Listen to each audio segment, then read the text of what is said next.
कहने लगा अम्मा, बड़े मौलवियों को कहते सुना है कि कोई माँ का हक अदा नहीं कर सकता, आज मैं तेरा हक अदा करके दिखाता हूँ। अम्मा कहने लगी बेटे मौलवी ने सच कहा है, माँ का हक अदा नहीं होगा। सुन रहे ना जवान बुजुर्ग सारे सारे सुन रहे ना।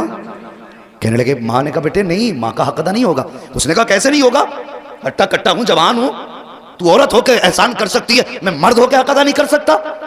माँ ने कहा ठीक है फिर हक अदा करेगा। कहा हाँ। माँ ने कहा मेरे करवट में बिस्तर बिछा ले।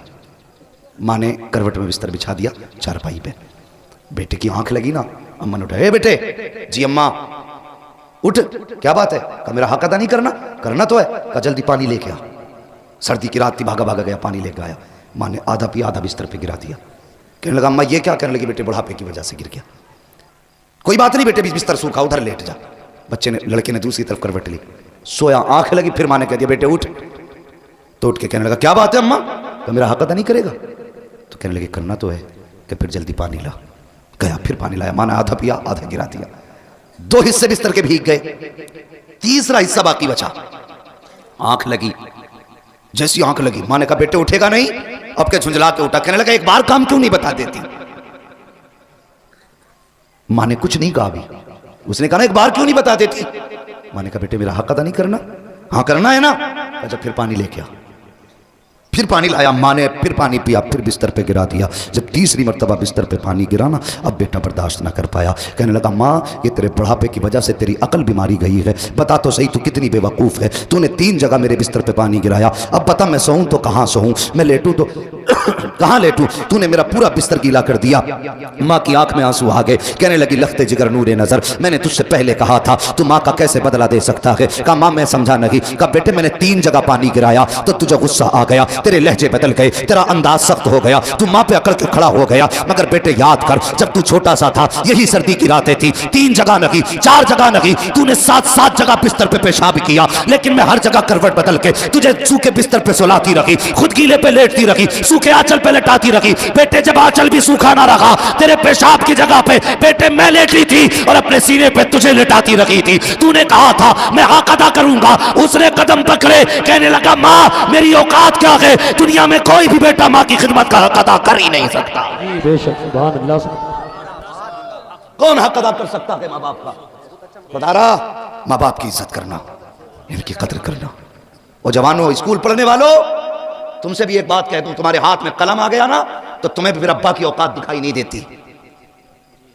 हाँ एक डॉक्टर साहब है डॉक्टर रूहुल अमीन, वो बड़ी मोहब्बत मुझसे करते, झारखंड के रहने वाले। उन्होंने अपने बाप के बरसी के प्रोग्राम में इस मतलब ये कि अकेले ने प्रोग्राम करके मुझे बुलाया। और बाहर मुझे बुलाने का मतलब होता आदमी का कम से कम 40-50 हज़ार का खर्चा, एक आदमी। और मेरे जैसे 3 और बुलाए थे। मैंने कहा डॉक्टर साहब इतना लंबा खर्च, लग रहा है कि अच्छी इनकम है। मैंने हंस के बात कही। तो सुनो मेरी बात सुनना, जो बात मैं बताना चाह रहा हूं। उसने इतना सुना और रोना शुरू कर दिया। कहने लगा कमाई ज्यादा नहीं है, कमाई ज्यादा नहीं है, मैंने इतना खर्च क्यों। कहने लगा ये मेरे बाप के सामने कुछ भी नहीं है। मैंने कहा मतलब। कहने लगे जब मैं पहले दिन मैं क्लास अटेंड करने गया था तो उस दिन मेरे बाप के पास पैसे नहीं थे। मैंने अपने अब्बा से कहा था अब्बा अगर आज मुझे फीस ना मिली ना मेरी ज़िंदगी तबाह हो जाएगी। तो वो कहते मुझे याद नहीं मेरे बाप कहाँ से पैसे लाए थे, और मुझे ला के 115 रुपये दिए थे। कहते कि उस 115 रुपये को दे के कहा था बेटे बड़ी मेहनत से इकट्ठे किए हैं, मेहनत से पढ़ के भी आना है। कहता बाप ने 115 रुपये दिए, मैंने उससे फीस भरी, मैंने पढ़ाई की। कहता बात ये नहीं मेरे पास पैसा कितना, बात ये कि जब मेरे बाप के पास कुछ ना था और मैंने मांगा था तो मैं नहीं जानता मेरे बाप ने कहाँ से ला के दिया था। आज मेरे बाप की बरसी है, मैं चाहता हूँ अगर जान भी उसके नाम पर लुटा दूँ ना तो बाप के उस एहसान का हक अदा नहीं कर सकता। ये बाप होता है। अगर तुमने कहा था अब्बा फीस भरनी है, अब्बा ने ज़मीन बेची तुम्हारी फीस भरी है। अगर बाप नहीं माँ बेवा है और तुम्हारे स्कूल की फीस और किताबों का दिन आया है तो खुदा की कसम माँ ने कंगन और अपने नाक कान के जेवर बेच दिए लेकिन तुम्हें कामयाब बनाया है। आज तुम्हारे हाथ में कलम है ना तो इसका जोर अपने बाप को मत दिखाना, इसका जोर अपनी माँ को मत दिखाना। तुम मास्टर बन जा, डिप्टी बन जा, कलेक्टर बन जा, कुछ भी बन जा, लेकिन जब माँ सामने आया करे तो बचपन का वही गुड्डू बन के आया कर, बचपन का पप्पू बन के आया कर, बचपन का छोटू बन के आया कर। तेरी शान कितनी भी बड़ी क्यों ना हो, जब माँ बाप के सामने आया करे तो छोटा हो के आया कर। अगर थक के आया करे इनके कदमों में बैठ जाया कर। खुदा की कसम 5 स्टार होटलों में भी वो सुकून नहीं मिलता है जो माँ बाप के कदमों में सर रख के बैठने के बाद मिला करता है। अल्लाह तौफीक दे तो अपना वक्त माँ बाप के साथ गुजारना, माँ बाप के साथ गुजारना। तुम पढ़े हो, कुछ बने हो तो माँ बाप की मेहनत का नतीजा, माँ बाप की मेहनत का नतीजा। कितने बाप बेटों की फीसें भरते भरते मर गए। हाँ, कितने बापों ने मजदूरियों में अपनी जानें गवा दी ताकि बेटा धूप न बर्दाश्त करे। कभी भट्टों पे जाके देखो, मजदूर लोग 60-60 ईंटें कमर पे लेके कैसे चलते हैं। क्यों? उनके पेट नहीं भर पाएंगे जब तक 60 ईंट नहीं उठाएंगे। एक आदमी तो कहीं भी पेट भर लेता है, लेकिन जब किसी भी मजबूर मजदूर को देखो ना, समझ लेना इसके पीछे कोई ना कोई मजबूरी है। या तो बेटे के शौक मजदूरी करा रखे हैं, या फिर बेटी की जवानी मजदूरी करा रही है। हां, हमेशा अपना सुख न देखना, कभी दूसरों का दुख भी देख लेना। हम खेत कटवाते हैं ना, खेत तो कहते हैं हाथ किसका तेज चलता, ताकि 300 देकर 500 रुपए के धान कटवा ले। अगर कोई कमजोर आ जाए, अल्लाह माफ करे, लॉकडाउन गुजरा, यूं तो सैयद भी हो, मिर्जा भी हो, अफगान भी हो, तुम सभी कुछ हो, बताओ कि मुसलमान भी हो। लॉकडाउन गुजरा तो कितनी तंगदस्ती लोगों पे आई थी। अल्लाह अकबर, ऐसा दौर लोगों पे कि 50-50 रुपए पे लोगों ने मजदूरियां की। और इन जमींदारों से अल्लाह हिसाब लेगा जिन्होंने 100-100 रुपए में खेतों की नलाइयां कराई उन गरीबों से। अल्लाह पूछेगा कि जब मजदूरी 300-500 थी तो तूने 100 रुपए देके इसकी मजदूरी का फायदा उठाया, इसकी मजबूरी का फायदा उठाया। आज ला नेकियां कितनी लेके आया है, रख पल्ले में। अगर वो आ गया ना गजब पे तो 7 पुश्तों की नेकियां नहीं बचा पाएंगी। इसलिए किसी की मजबूरी का फायदा ना उठाना, किसी की मजबूरी का फायदा ना उठाना। कभी किसी से 100 रुपए लेके 200 का काम ना देना। वो यार खुदा की कसम हर गया, लेकिन आज भी मां की याद रुला देती है। ये मां होती है। 110 साल का बंदा लाना और फिर भी अगर कोई कहे कि मां की याद आती है, कि 110 साल का बंदा भी रो देगा। खुदा की कसम क्यों ना रोए? कोई इतना प्यार करने वाला ला के दिखा सकते हो? और तू 5 मिनट के लिए आंगन से गायब हो जाता, माँ दरवाजे पे आ जाती दुपट्टा सर पे डाल के, कहती हाफिज जी इधर मेरा बेटा गया है, देखा है क्या? उधर तुमने मेरा बेटा देखा है क्या? माँ बेकरार हो जाती है। जब तक बेटा ना मिले वो चैन से घर में नहीं बैठती। वो जब तुम छोटे थे माँ तुम्हारे बगैर घर में नहीं बैठती थी। आज माँ छोटी हो गई, बुढ़ापा आ गया, तुम माँ के बगैर कैसे घर में बैठ जाते हो? वो तुम्हें खिलाए बगैर कभी नहीं सोई, आज तुम उसे खिलाए बगैर कैसे सो जाते हो? मत खिला जालिम, कम से कम लुकमा खाने से पहले पूछ मेरी माँ ने खाया है कि नहीं खाया है। मेरे आगे गर्म रोटी रखी है, पता मेरे बाप को रोटी कैसी दी गई? सिर्फ इतना पूछ ले यार, सिर्फ पूछ ले, हाथों से ना खिला। अल्लाह तुझे इस रहम के बदले में भी दुनिया भी बेहतर कर देगा, आखिरत भी बेहतर कर देगा। इज्जत करना माँ बाप की, कदर करना, वरना ये चले गए तो बहुत याद आएंगे। और कोई भी बंदा ना इस बात से अंदाजा लगाना, किसी जवान की अगर नौकरी कहीं लग जाए, कहीं नौकरी लग जाए, स्कूल में, किसी फैक्ट्री में, किसी कंपनी में, तो सबसे पहले सोचता मैं किसे बताऊं? तो उसका दिल करता है कि सबसे पहले जाके मैं अपनी माँ से बताऊंगा, अम्मा आज मेरी नौकरी लग गई है। हाँ यार तो बहुत थे रास्ते में, बहुत दोस्त भी थे, क्लासमेट भी थे, लेकिन नहीं, दौड़ के घर में आके कहता अम्मा आज तेरा बेटा कामयाब हो गया। जब माँ मुस्कुराती है असल कामयाबी तब मिला करती है। मुनव्वर राना ने कहा था बुलंदियों का बड़े से बड़ा निशान छुआ, उठाया गोद में माँ ने तब आसमान छुआ। तुम कितने भी ऊंचे हो जाओ उतने ऊंचे नहीं हो सकते जितनी ऊंचाई पे माँ की गोद पहुंचाती है। अगर माँ है ना, इज्जत करना, कदर करना। मेरे हुजूर के दामन में किसी चीज की कमी नहीं थी। 2000 से ज्यादा नाम रब ने महबूब को दिए थे, लेकिन हुजूर रोए ना, और अक्सर रोया करते थे, कहते थे मुझे माँ की याद आती है। सहाबा ने कहा था क्यों? आका कैसे? हुजूर फरमाते मेरा जी चाहता काश मेरी माँ होती, मुझे बेटा कह के आवाज दे देती। लफ्ज बेटा जिसे कहा जाता वो नसीब वाले होते। अगर माँ बाप चले गए तो फिर कोई बेटा कहने वाला भी नहीं मिलेगा, बेटा कहने वाला भी नहीं मिलेगा। इश्तिहारों में बड़े बड़े नाम आते हैं, कौन सा लकब ऐसा जो हमारे नाम के साथ नहीं लगाया जाता? अल्लामा, फ़क़ामा, अजी बड़े बड़े जिनके लायक हम नहीं है, ऐसे ऐसे लकब लगाए जाते हैं, नारे लगते हैं, फूल डाले जाते हैं, गाड़ियां आगे पीछे चलती हैं, कलेजा ठंडा नहीं होती। माँ चाहती थी कि बेटे के साथ कम से कम एक रात गुजारे, 24 घंटे गुजारे। तो ये कहते कहते रोने लगे, कहने लगे जब माँ ही थी तो मकान नहीं था। कहते मैं माँ को बातें पहला फुसला के बस में बैठाया, कहने लगे आज मकान है लेकिन माँ नहीं है।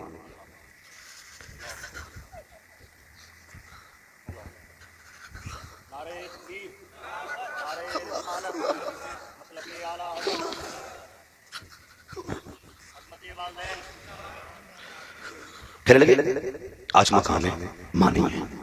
नौजवान, कल आपके पास गाड़ी होगी, मां नहीं होगी। आपके पास बंगले होंगे, बाप नहीं होगा।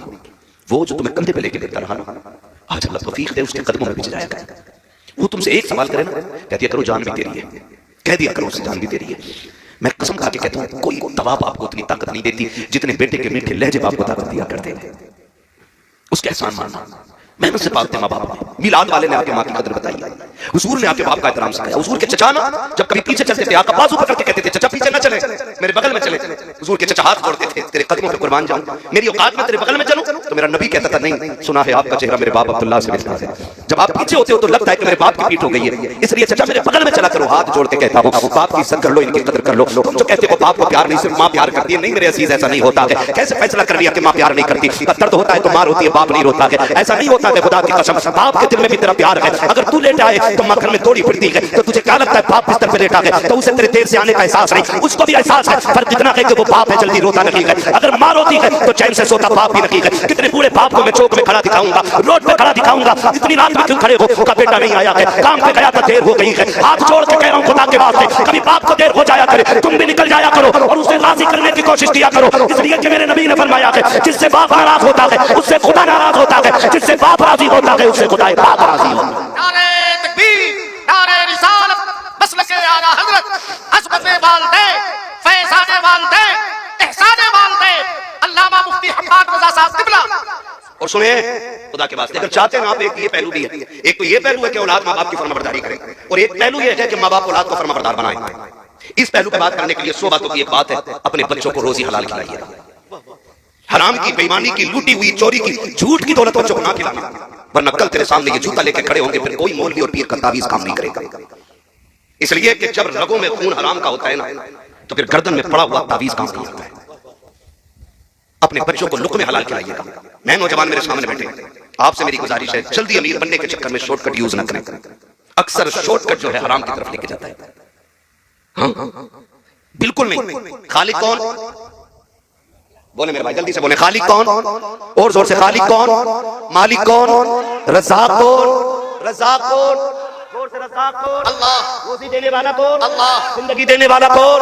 मौत देने वाला कौन? महबूब को पैदा करने वाला कौन? आला हज़रत ने हमें हम्द का तरीका बताया, कहते हैं वही रब है जिसने तुझको। अब तक हमने ना बचपन में जो बहारें उर्दू पढ़ी, तामीरें उर्दू पढ़ी, इनमें क्या था? बकरी गाय भैंस बनाई, खाने को दी, दूध मलाई, है ना, इस तरह से हम्द कराई जाती है ना। मकाम हम्द में दूध मलाई याद आया लोगों को, बकरी गाय याद आई, लेकिन मेरे इमाम ने मकाम हम्द में किस ज़ात का नाम रखा है, कहते हैं वही रब है जिसने तुझको हमतन करम बनाया। कोई बताना चाह रहे रब वो है जो मोहम्मद का भी रब है सल्लल्लाहु अलैहि वसल्लम, और हुजूर का रब होना कोई मजाल बात नहीं, हल्की बात नहीं है। मोहम्मद का रब सल्लल्लाहु अलैहि वसल्लम, मेरे महबूब का रब। हाँ, कितना बड़ी जात है मेरे रब की जिसने मोहम्मद जैसा महबूब अता किया है ना। आला तक कहते हैं वही रब है जिसने तुझको हमतन करम बनाया, हमें भीख मांगने को तेरा रास्ता बताया। तुझे हम्द है खुदाया, तुझे हम्द है खुदाया। वो कुवारी पाके मरियम व नफ़ख्तु फीह का दम है अजब निशान आज़म, मगर आमना का जाया वही सबसे अफजल आया, वही सबसे अफजल आया। तुझे हम्द है खुदाया, तुझे हम्द है खुदाया। यही बोले सिदरा वाले, ये चमने जहां के थाले सभी मैंने छान डाले, तेरे पाए का न पाया, तुझे यक ने यक बनाया, तुझे यक ने यक बनाया। तुझे हम्द है खुदाया, तुझे हम्द है खुदाया। अरे आए खुदा के बंदो, कोई मेरे दिल को ढूंढो, अभी पास था मेरे तो अभी क्या हुआ खुदाया। फिर कहते हैं आके हमें ऐ रज़ा तेरे दिल का पता चला बमुश्किल, तेरे रोज़ा के मुकाबिल हमें वो नजर तो आया कि न पूछ कैसा पाया, कि न पूछ कैसा पाया। तुझे हम्द है खुदाया, तुझे हम्द है खुदाया। अब सारी दुनिया कहती है डालती कल्ब में अज़मत मुस्तफा सैयदी आला हज़रत पे लाखों सलाम। नारे तकबीर, नारे रिसालत, इश्क मोहब्बत, इश्क मोहब्बत। मैं खत्म करने लगा हूं, बस इतना करेंगे, माँ बाप की इज्जत करेंगे इंशाल्लाह, सारे वादा करें इंशाल्लाह, रिस्क हलाल कमाएंगे इंशाल्लाह, शॉर्टकट यूज करके उधर नहीं जाना। ये मेरा भाई गुजरात से आया सुनने के लिए, मेरे इस भाई ने कहा है कि 10 ठीक है ना। अभी माशाल्लाह आपने बहुत अच्छा सुना है, मैं पैगाम दे चुका हूं, अब मुझे सिर्फ हुजूर का शजरा पढ़ना है। सिर्फ कमेटी वाले बोलने जरा सुभान अल्लाह, क्या बात है। कहा इनसे बहुत सारे ही रहे, पता ये चला सारे हुजूर की जलसे की कमेटी वाले। बिल्ला किसी के भी लगा हो दिल पे हुजूर के इश्क की मोहर तो सबके लगी होगी ना, फिर सारे बोले जरा सुभान अल्लाह। हमारा करम होता तो हमने सब पे कर दिया होगा। ये तो हुजूर का इंतखाब है, कब किसके दिल पे नजर डाल के उसके चेहरे की दाढ़ी रखा देते। सौदा करो ना कभी उनके लिए। एक नौजवान ने सौदा किया हुजूर से, जवान था, कड़ियल उम्र थी उसकी, रिश्ता नहीं हुआ था, रिश्ता नहीं हुआ अभी उसका, तो दाढ़ी रख ली। रिश्ते वाले देख के चले गए थे, रिश्ता पक्का हो गया था। उस वक्त उसने फिर शादी से पहले दाढ़ी रखी। चटमंगनी पटविया का सिस्टम था। कुछ टाइम लगा, दाढ़ी निकल आई। दूल्हा बन के गया तो समझाने वालों ने, ससुराल वालों ने कहा जी ये लड़का तो था नहीं है, समझी होश में रहे, होश में। तू भी कूटा जाता, तेरी बेटी भी कूटी जाएगी। हुजूर की सुन्नत से नफरत। दाढ़ी को कहते हम नहीं देखना चाहते इसे। अगर हुजूर ने कह दिया हटाओ इसे, हम नहीं देखना चाहते, कौन बचाएगा? है कोई रास्ता? वो तो हमें भी बताना छोड़कर जन्नत में जाने का। हमें पता है कोई नहीं। आला हज़रत ने कहा था तैयबा में मर के ठंडे चले जाओ, आके बन सीधी सड़क ये शहर शफाअत नगर की। अगर जन्नत में जाना चाहते हो तो मदीने में जाके मर जाओ, इससे आसान तरीका नहीं जन्नत में जाने का। लेकिन मरने की बात छोड़ो, लौट कर आ गया, मक्के से मदीना न गया, जाता भी कैसे जब आका ने बुलाया ही नहीं। फिर कहते हैं यार इसके खिलाफ बोलते हो, उसके खिलाफ बोलते हो, बातें बड़ी हो जाएंगी, शर्म आनी चाहिए। और तुम पर मेरे आका की इनायत न सही। नजदियों कलमा पढ़ाने का भी एहसान है। जिन्होंने मदीना देखा वो हाथ उठा के बता दे कितने लोग हैं मदीना शरीफ। सुभान अल्लाह। जिनके हाथ नहीं उठे हैं अल्लाह उन्हें भी मदीने की हाज़िरी नसीब फरमा दे। जन्नतुल बकी देखी है जिन्होंने मदीना देखा है। खातून जन्नत का मज़ार। बुरा न मानना, जी बात कह जा रहा हूं। क्यों हमें दुख होता है इन नजदीकी बदमाश औलादों से? क्यों हमें तकलीफ है इनसे? हमारी जमीन नहीं जोती, इन्होंने मेंढ नहीं काटी है। हाँ अल्लाह का शुक्र है, सबकी जमीन बराबर है मौलवियों की। कोई मेंढ से भटक के भी नहीं गुजर सकता है। फिर नफरत क्यों? जाओ जाके देखो जन्नतुल बकी में मेरे नबी की बेटी लेटी। कौन है नबी की बेटी? क्या नाम है? हजरत सैयदा तैयबा ताहिरा आबिदा जाकिरा तकिया नकिया सकिया हजरत सैयदा फातिमा ज़हरा। ये है हुजूर की बेटी। कब्र अनवर उनकी वहां है। जानते हो जब इनका तसल्लुत हुआ ना, जब ये हाकिम बने वहां के, इन्होंने उस कब्रिस्तान पर बुलडोजर चलाया। चलो तुम मुसलमान हो ना, मैं तुमसे बड़ी बात नहीं करता। ये बताओ तुम्हारे बाप की कब्र पे कोई ट्रैक्टर चढ़ा दे, उसे दावत खिलाओ? बोलो जोर से। जिसे एतराज हो खड़ा हो जाए। गजल में आए तो मतले में काम कर देंगे, हमें जगाया तो नींदें हराम कर देंगे। मेरे बाप की कब्र पे कोई ट्रैक्टर चला दे, मेरे भाई की कब्र को कोई खोद दे, हाल उधेड़ देंगे। अगर हमें बाप इतना प्यारा है तो मदीने वाला रसूल पाक कितना प्यारा हो। इन्होंने हजरत फातिमा की कब्र पे बुलडोजर चलाया, ट्रैक्टर बिलडोजर चला के कब्र को 1 साल किया, और सिर्फ इसलिए कि नबी ने कहा था कब्रों के निशान मिटा देने चाहिए। सालिम है, कसाब है, बच्चाल है ये लोग जो इतना बड़ा झूठा इल्जाम देते हैं। जाओ तारीख उठा के देखो, किसी की भी तारीफ करो। मेरे नबी अपनी जिंदगी में ज़ाहिरी हयात में उस शहदाए वहद के पास जाते थे, फातिहा भी पढ़ते थे, इसाले सवाब भी करते थे। अपनी जिंदगी में माँ की कब्र में भी जाते थे, फातिहा भी पढ़ते थे। और तुमसे किसने कह दिया? नबी ने कब्र मिटाने को कहा था। किसी सहाबी ने एक दिन कहा था या रसूल अल्लाह ये पत्थरों का ढेर है, यहाँ आने की क्या जरूरत है? मेरे नबी ने कहा था खबरदार इसे पत्थर का ढेर ना कहना, इस कब्र में मेरी माँ आमिना आराम कर रही है। बेशक बेशक शर्म आनी चाहिए। और कुछ ऐसे दलाल है जो ऐसे लोगों की भी मुताबिकत करते कि इनको बुरा ना कहो, उनको बुरा ना। अबे रख अपने घर में, जो नबी का नहीं है वो हमारा नहीं है। ये हमारा फैसला। जो नबी का नहीं वो हमारा, जिसका ये फैसला वही बोले जो नबी का नहीं वो हमारा नहीं है। और सुने प्यारे, मेरे नबी अपनी फातिमा से कितना प्यार करते हैं। बता दो तुम्हें, जिसकी कब्र पे बुलडोजर चलाया हरामखोरों ने, उससे क्या खातून जन्नत की बात सुनो। मेरे नबी अपनी बेटी से इतना प्यार करते थे। यार तुम भी बेटी वाले हो ना, परदेश जाते हो, बेटी आगे खड़ी हो जाती है, आंखें भर आती है। परदेश में कमाने निकल जाओ, बेटी कहती है अब्बा बड़ी याद आ रही है, ठीक है अल्लाह पर लगाते उड़ के बेटी के पास चले जाए। बेटियां सबको प्यारी है, फिर मेरे नबी की सबसे प्यारी बेटी को फातिमा कहा जाता है, खातून जन्नत कहा जाता है। कितनी प्यारी। हुजूर कहीं जाया करते थे ना, तो सबसे आखिर में हजरत फातिमा से मुलाकात करते थे। हाँ अज़वाज से मुलाकात की, तमाम सहाबा से मुलाकात की, आखिर में हजरत फातिमा से मुलाकात करते। और जब पलट के आते सबसे पहले हजरत फातिमा से मिलते। वो चाहते थे कि बाप बेटी की दूरियों का फासला कम से कम रहे। हाँ जब मेरे नबी ने बेटी का निकाह हजरत अली के साथ किया, रुखसत होकर अली के घर आ गई, जानते तो 3 दिन नहीं लगते थे ज्यादा ज्यादा। हुजूर खुद तशरीफ ले आया करते थे खातून जन्नत के घर, मुस्कुरा के कहते थे अब्बा कैसे आना हुआ? का बेटी तेरी याद आ रही थी। इतनी लाडली बेटी है मेरे नबी की। और सुने, शायद किसी बाप ने ऐसा ना किया हो जो मेरे नबी ने अपनी बेटी के साथ किया हो तो बताना। एक दिन मेरे हुजूर आए और खातून जन्नत रोटी बना रही, पसीने में बदन लिखा हुआ है। बेटी की गर्मी देखी, पसीने की हालत देखी, महबूब गवारा ना कर सके, हाथ पकड़ लिया, फातिमा बेटी उठना चूल्हे से, इधर चूल्हे की आंच उधर सूरज की गर्मी, जा बेटी अंदर चली जा, अब्बा कुछ रोटी रह गई है। तो मैं जा बेटी बाकी रोटी मैं बना देता हूं। किसी ने किया बेटी से ऐसा प्यार? कोई आया चूल्हे पे बेटी के पास? मेरे नबी ने कहा था फातिमा तुम अंदर जाओ, कुछ रोटी मैं बना देता हूं। हुजूर ने नबूवत वाले हाथ उठाए, रोटियां बनानी शुरू कर दी। खातून जन्नत पलट के आ गई, क्या देखती है? जो रोटी हुजूर ने बनाई है ना वो सारी कच्ची है। सारी जोर से सारी। ये अकीदे बच्चों को याद होना चाहिए। बेटे अगर कोई वहां भी घर में आके चारपाई पे बैठ जाए तो खाट पलट गए। जिस बर्तन में पानी पी ले वो फेंक दे। कह दो हम पत्तों पे खाना गवारा करेंगे, दुश्मन रसूल के जूते बर्तन में खाना गवारा नहीं करेंगे। और ऐसे मौलवी जो चाय पे बिक जाए, जो दोनों तरफ की बगलें बजाते हैं, उन्हें लात मार के निकाल दो। जो नबी का नहीं है वो तुम्हारा भी नहीं है। जिसके अकीदे कमजोर है उसकी इख्तिदा दुरुस्त नहीं है। चाहिए जी नमाज सच्चे इमाम के पीछे पढ़ो। किसके पीछे पढ़नी है? सच्चे इमाम के पीछे। सच्चा इमाम वो है जिसका ये नारा हो, तुम्हें जाना तुम्हें माना, न रखा गैर से काम, बिल्लाह के हक़ में दुनिया से मुसलमान है। नौजवानों, मैं जानता हूं मेरी गाड़ी, मेरी बिल्डिंग, मेरे आराम के सामान सारे तुम्हारे पैसों के। तुमने इतना पैसा दिया, मैं ऐश की जिंदगी गुजार रहा हूं। मैं तुम्हारे साथ धोखा नहीं करूंगा, यहां बैठ करके चापलूसी नहीं करूंगा, बहुत ही आगे इसके साथ इंसाफ करूंगा। इसमें बातें मीठी भी होंगी, कड़वी भी होंगी। मैं चापलूसी करके नजराना लेने नहीं आया। बस मेरी तकरीर कभी यार को बेचैन करती है, सबब क्या है वही कहता हूं जो दिल पर गुजरती है। हमारा मुरादाबाद हो और उसमें सुले कुल्ली सांस ले। हमारे मुरादाबाद से मुराद जानते हो? जिस मुरादाबाद में अल्लामा काफी रहा करते थे, जिन्होंने इश्क की कीमत चुकाई, हाँ फतवा जिहाद दिया, अंग्रेजों ने पकड़ा, जेल में डाला, तब फतवा वापस करो, कहने लगे मर जाना है, फतवा वापस नहीं होना है। जितने मुरादाबाद वाले वो बोले, जितने गाजियाबाद वाले वो कल घर जाके बोले सुभान अल्लाह। ये कीमत मैं तुम्हें बता रहा हूं कि मर जाना है, फतवा वापस नहीं होना। तो प्रेस, जिससे कपड़ों पे प्रेस किया जाता है, आज की तरह लाइट वाली नहीं थी, कोयलों से दहकाई जाती थी वो प्रेस, वो आपकी नंगी पीठ पे लगाई गई, जिससे आपकी खाल चल गई। रात को लेटे थे, ख्वाब में मदीने वाले की ज़ियारत हो जाती। जान दे दो वादा दीदार पर, नकद अपना दाम हो ही जाएगा। बेनिशानों के निशान मिटते नहीं, मिटते मिटते नाम हो ही जाएगा। परहेज क्या था, खाल चल गई, हुजूर आगे ख्वाब में, हुजूर से मुलाकात हुई। पहले छुपते फिर रहे थे, छुपते फिर रहे थे। हुजूर आए ख्वाब में, हुजूर को देख के रोने लगे। फरमाया मेरे काफी बताना क्यों रोया, दर्द ज्यादा है, तकलीफ है? कहने लगे नहीं या रसूल अल्लाह, अगर पता होता कि यहाँ मुलाकात होनी है ना तो काफी कब का जेल में आ गया। कहते अगर पता होता हुजूर की ज़ियारत यहाँ होनी है, काफी कब का जेल में आ गया होता।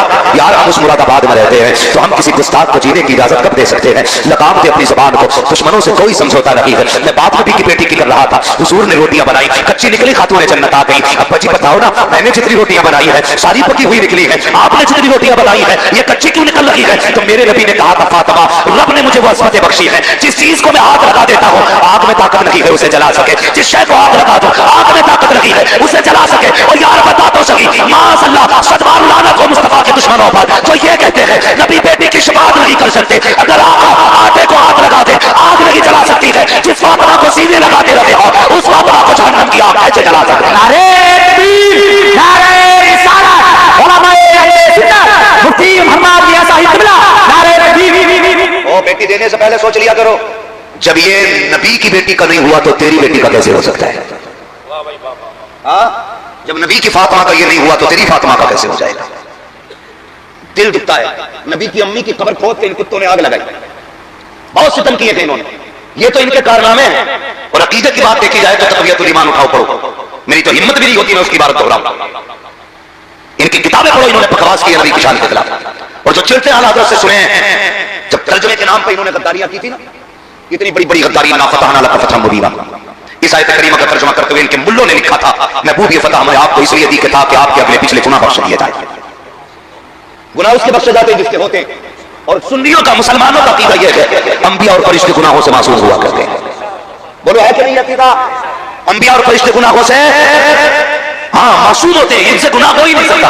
इन कुत्तों ने लिखा कि नबी हमने ये फतह इसलिए दी कि आपके गुनाह बख्श दिए जाए। अब बताओ इमाम अहमद रजा कौन क्यों ना माने? जब उनकी नजर इस आयत करीमा पे पड़ी और इसका तर्जुमा देखकर तड़प गया मेरा इमाम, उसने कलम चलाया और ऐलान किया बदबख्त हुजूर का नौकर मौजूद है, अभी ईमान का जनाजा नहीं निकलने देगा। तुमने गलत तर्जुमा किया है। उसके बाद मेरे इमाम ने तर्जुमा किया इन्ना फतहना लका फतहन मुबीना, ए मुस्तफा हमने ये फतह आपको इसलिए दी है ताकि आपके सदक़े में आपके अगले में भी गुनाह बख्श दिए जाए, आपके पिछले में भी सारे गुनाह बख्श दिए जाए। सुभान अल्लाह, सुभान अल्लाह, सुभान अल्लाह, सुभान अल्लाह। इसलिए हम इमाम को अपने सर पे रखते हैं। हाँ एक जगह तर्जुमा किया महबूब हमने तुम्हें भटका हुआ पाया तो अपनी जानिब ला दी। बताओ जो कायनात को हिदायत देने आया हो वो भटका हुआ कैसे हो सकता है? बोलो ना। ये इनकी खामियां, इनकी तसनीफी कारनामे। मसाइल भी लिख के अल्लाह माफ करे, ऐसे फतवे लिखे इनके इमाम ने, उंगली पे लेटरिन लग जाए 3 बार चाट में पाक हो जाते हैं। बताओ, मैं आपसे बस इतना कहना चाहता हूं और तुम पर मेरे आका की इनायत न सकी, नजदियों कलमा पढ़ाने का भी आसान गया, यार कुछ नहीं मानता इतना तो मान लेता, ताइफ के पत्थर खा के हुजूर ने दीन दिया, अपनों की जुदाई बर्दाश्त करके हुजूर ने दीन हम तक पहुंचाया। ये तो कम से कम महसूस कर यार, बड़ी मुश्किल से दीन हम तक पहुंचाया। जब ये आयत करीमा नाज़िल हुई ना, जिसका मफहूम यह है महबूब हम आपकी उम्मत के एक बंदे को पुलसरात से गुजारेंगे, तो हुजूर ने सुन के उसको याद करके छोड़ नहीं दिया था। फौरन ख्याल आया था, जिब्रील कौन कौन गुजरेगा? फरमाया बद भी गुजरेंगे, नेक भी गुजरेंगे। कहा फिर? कहा या रसूल अल्लाह, जो नेक होंगे वो पार हो जाएंगे, जो गुनाहगार होंगे वो कट के जहन्नम में गिर जाएंगे। क्या होना चाहिए था? बात छोड़ दी जाती कि जैसा करेंगे वैसा भरेंगे, लेकिन कुर्बान जाओ अपने नबी पर। जब ये खबर सुनी मेरे नबी ने शहर मदीना छोड़ दिया, गार के अंदर तशरीफ ले जाते हैं, सजदे में सर रखकर रोना शुरू कर देते हैं, रब्बे हबली उम्मती, रब्बे हबली उम्मती, अल्लाह मेरी उम्मत का मामला मेरे हवाले फरमा देना, मेरे हवाले फरमा देना। इधर देखो हुजूर मदीना छोड़ चुके हैं, 3 दिन गुजर गए हैं, हुजूर के बगैर मदीने की गलियां सूनी है। हसनैन करीमैन बार बार पूछते हैं अम्मी नाना कब आएंगे? खातून जन्नत भी बेकरार है, एक आशिक तड़प रहा है, मुस्तफा की तलाश जारी है। 3 दिन तक मुस्तफा का पता न चला। किसी दीवाने ने कहा यार जाओ कहीं जंगल में जाके तलाश करो, कहीं ऐसा तो नहीं है हमारा यार जंगल की तरफ चला गया हो। एक दीवाना उठा जंगल की तरफ गया, एक चरवाहे से जाके पूछा यार मेरा महबूब देखा हो तो बता। उसने कहा कौन है तेरा महबूब, उसकी पहचान क्या है? जब इतनी बात कही है, आशिक ने कहा था वो चलता है तो रहमतें निसार होती है, वो बोलता है तो फूल झड़ा करते हैं, वो नजरें उठा लेता है, तकदीर बदल देता है, वो पल के चुका देता है, शाम हो जाया करती है। कहा कौन है ऐसा? कहा मैंने तो ऐसा नहीं देखा है, लेकिन इतना जरूर है शाम में एक सामने खार है, उसके अंदर कोई शख्स है जो इस दर्द से रोता है कि मेरी बकरियां भी उसका रोना सुन करके चलना छोड़ देती है, और खार के दरवाजे पे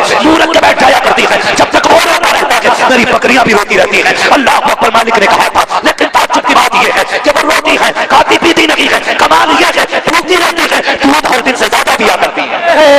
नारे तकबीर, नारे रिसालत, हज़रत अल्लामा मुफ्ती हम्माद मियां साहिब क़िबला, खलीफा हुजूर उवैस बिल्ला, नारे तकबीर, नारे रिसालत। दूध हर दिन से ज्यादा देती है। वो समझ गए ये करम तो रब ने महबूब की आवाज में रखा है।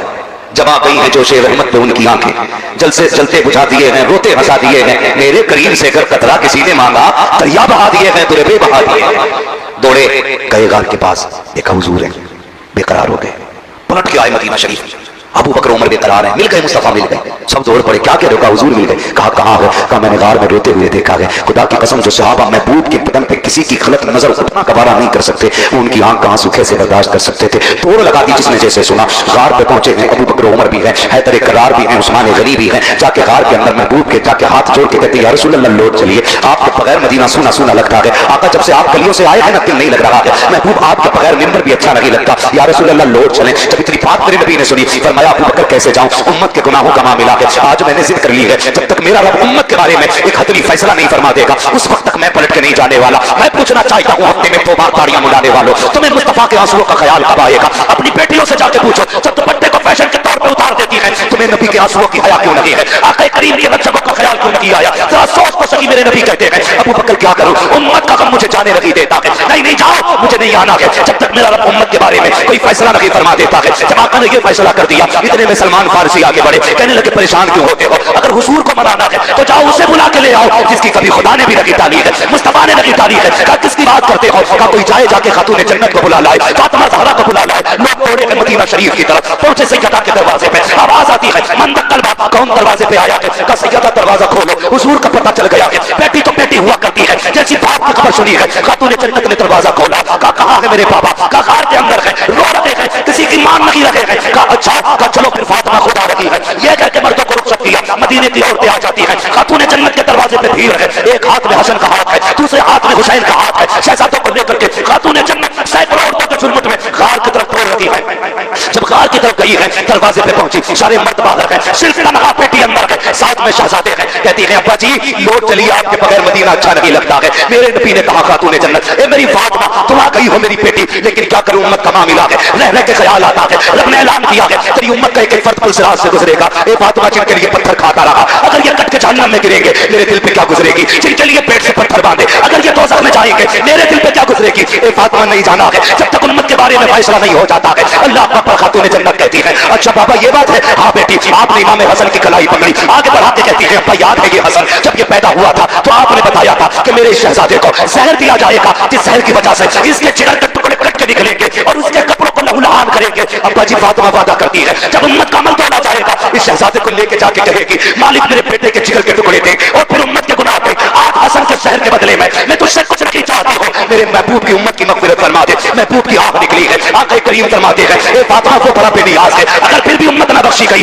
तब क्या करोगी? सुनो खातून जन्नत क्या कहती है। अब्बा फिर हुसैन की कलाई पकड़ी, कहा ये हुसैन को याद है ना जब ये पैदा हुआ था, जिब्रील ने करबला की मिट्टी लाके दी थी और आप ही ने कहा था इसे करबला में शहीद कर दिया जाएगा। फातिमा कसम खाती है ए बाबा जब क़यामत का दिन होगा, अमल तो ले जा रहे होंगे, मैं अपने बेटे हुसैन का लहू लहान कुर्ता लूंगी, जाकर रब की बारगाह में कहूंगी मालिक मेरे हुसैन के खून का बदला दे। वो कहेगा क्या चाहिए? तब मैं कहूंगी कि मेरे नाम महबूब की उम्मत की मग़फ़िरत फरमा दे। महबूब कहते हैं फातिमा अगर उम्मत फिर भी ना बख्शी गई फिर क्या करोगी? अल्लाह को अकबर इतना सुनना था। हजरत खातून जन्नत कहती है अली अंदर आ जाइए। हजरत अली को अंदर बुलाया, कहा जाओ जाके मर्दों से वादा करो और जवान से कहो उस वक्त तक जन्नत में नहीं जाना है जब तक मेरे महबूब का एक जवान न बख्श दिया जाए। अबू बकर से वादा करो जाओ उस वक्त तक जन्नत में न जाए जब तक उम्मत का एक बूढ़ा न बख्शा जाए। ये वादे चल रहे हैं। महबूब कहते हैं बेटी फातिमा उम्मत फिर भी न बख्शी गई तब क्या करोगी? कहा जा बाबा तो एक काम करते हैं, आज फातिमा भी रब की बारगाह में इतना लंबा सजदा करेगी जब तक उम्मत नहीं बख्शी जाएगी, सर नहीं उठेगा। जैसे इतना कहा है इतने में जिब्रील आ जाते हैं, कहते महबूब बेटी दरवाजे पे आई खड़ी है, बेटियां खाली नहीं लौटाई जाती है, जाओ फातिमा से कहते हमने इसकी दुआ कबूल कर ली है। ए मुस्तफा क़यामत का दिन होगा, हुकूमत भी मेरी होगी, बंदे भी मेरे होंगे, दिन भी मेरा होगा, जन्नत भी मेरी होगी, मगर मेरी तरफ से ये सब कुछ तेरा होगा। ए मुस्तफा इशारा करना तेरा काम है, जन्नत देना मेरा काम। अरे तकबीर, नारे रिसालत, मसलके आला हज़रत अल्लामा मुफ्ती हम्माद रज़ा साहिब क़िबला खलीफा हुज़ूर में से मिल्लत, नारे तकबीर, नारे रिसालत। तुम्हारे ही लिए था ये गुनाहगारों से करो, ये शब भर जागना और रात भर रोना मोहम्मद का। हुजूर हमारे लिए रोए, उनके दुश्मन से हमारा कोई समझौता नहीं है, जिसे उनसे मतलब ना हो वो कहीं भी यारियां लगाता है, कहीं भी चाय डकाता फिरे, हमें कोई मसला नहीं। हाँ अपना एक उसूल है, तुझसे और जन्नत से क्या मतलब, वहां भी दूर हो, हम रसूलुल्लाह के जन्नत बोले। जन्नत भूख लगी आपको? अगर भूख लगी है तो मेरा मशवरा है घर से इतना खा के जरूर आया करो जो सुभान अल्लाह कहने की ताकत बनी रहा है। सुभान अल्लाह, सुभान अल्लाह। आप आए घर से थोड़ा कह दे या रसूल अल्लाह। माशाअल्लाह इधर वाले लोग ज्यादा खा के आए, अल्लाह इधर वालों को भी सलामत रखे। जरा सारे बोले या रसूल अल्लाह। हाँ माशाअल्लाह इधर भी ताकतवर अल्लाह आपको सलामत रखे। तवज्जो है ना, प्यार करेंगे हुजूर से इंशाअल्लाह। हमारी जान से ज्यादा हुजूर हमें प्यारे, हमारे माल से ज्यादा हमें हुजूर प्यारे। लोग कहते हैं ना इतनी सख्ती ना करो, इतनी सख्ती ना करो। सुनो भाई, जब तक इलाज करते हैं तो नरमी करते हैं और जब ऑपरेशन करते हैं तो फिर सख्ती करते हैं। हाँ दवा देते वक्त हम पेट नहीं फाड़ते, जब ऑपरेशन करते हैं तो कलेजा भी निकाल के दूध देते। सीधी बात, इलाज से मान जाओ वरना ऑपरेशन तो है ही। समझ रहे मेरी बात? इलाज से मान जाने बेहतर है। कहते सख्ती क्यों करते? सख्ती खुदा की कसम हुजूर की इज्जत के आगे कोई चीज हमें प्यारी नहीं है। किसी जवान को कुछ और प्यारा? हमें हर चीज से ज्यादा मदीने वाले की निस्बत प्यारी है। हम उनकी निस्बत पे जान दे सकते हैं यार। हुजूर नहीं आए थे, हुजूर का बेटा आया। हुजूर नहीं आए थे, हुजूर का बेटा आया था। अगर बेटे से इश्क का ये आलम है तो मदीने वाले से इश्क का आलम है। सुभान अल्लाह, सुभान अल्लाह। इसी से हमारे इश्क का अंदाजा लगा लो। इश्क करें हुजूर से, बात लंबी हो जाएगी। दो चीजें, इलाज भी हम लोग करते हैं, ऑपरेशन भी हम करते। इलाज करने आए थे गरीब नवाज, तो वो लाए थे अखलाक की तलवार, जबान की मिठास। उन्हें देख के लोग कहते थे यार अजमेर वाला ऐसा है तो मदीने वाला कैसा होगा, है कि नहीं? ये उनकी मिठास। और याद रखिएगा दीन हर दौर में बुलंद रहा है, इस्लाम हर दौर में आला रहा है, हर दौर में इस्लाम का झंडा बुलंद रहा। पूरी दुनिया ताकत लगा ली। आज तो करोड़ों में है, जब सिर्फ 4 थे तब किसी से नहीं मिटा था इस्लाम। 39 थे तब पूरी ताकत लग गई थी, रब ने 40वां उम्र को बना दिया। और किसे जो मिटाने निकला था उसी को बना दिया। होश में रहना फिर तुम्हें भी कलमा ना पढ़ना पड़ जाए। समझ गए ना मेरी बात? तो इस्लाम जब 4 में था तब नहीं मिटा, तो करोड़ों में है, मिटेगा कैसे? और इस्लाम अपनी हकानियत की बुनियाद पर मजबूत है, बुलंद है इस्लाम। और याद रखिए इस्लाम की हकीकत हजरत बैठे थे ना यहाँ, बड़े बड़े गैर मुस्लिम अधिकारियों को मैंने इनकी चौखट पे पढ़े देखा है। बड़े बड़े IAS IPS पढ़े रहते हैं, बड़े बड़े जिनके आगे जाके ये नेता नाक रगड़ते हैं ना, वो इनकी जूतियों पे नाक रगड़ते हैं। ये क्या है? ये मेरे हुजूर का करम, ये इस्लाम की सच्चाई है। याद रखिएगा जरूरत पड़ती है तो इस्लाम पत्थरों से कलमा करवा देता है। चले यार, मेरे भाई ने कहा वो बात भी बता जाऊं। सरकार गरीब नवाज हिंदुस्तान में आए, एक ना बड़ा बदवक्त भाषण दे रहा है कि गरीब नवाज ने ना धर्म परिवर्तन करा था, धर्म परिवर्तन की साजिश की थी।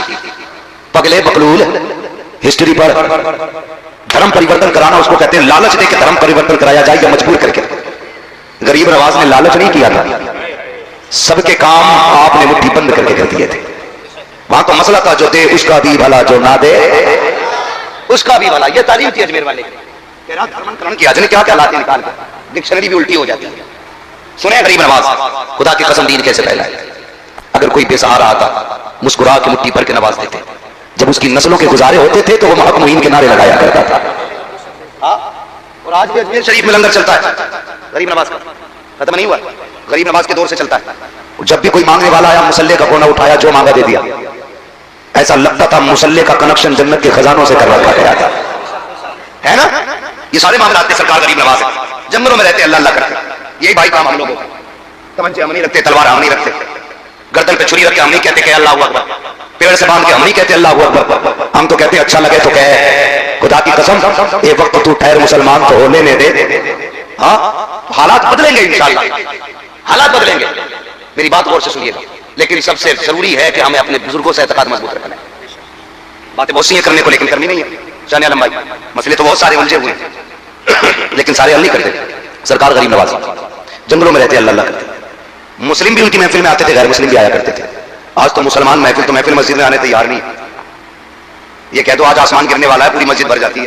एक दिन आवाज की सुनी थी कि आवाज आगे रात को कान फटेंगे। मस्जिद में भाई साहब जूते रखने की जगह नहीं थी, अंदर काल छोड़िए। जब मुसीबत जब तक नहीं आती है ना, तो अंदर इधर उधर घूमते ही रहते। बस आखिरी बात, सरकार गरीब नवाज जंगलों में अल्लाह अल्लाह कर रहे हैं, दीन की तबलीग है। पंडित जी थी, उनकी बेटी, वो कहने लगे अब्बा रोज तुम जाते हो दूध चढ़ाने के लिए, चारा में जाना है।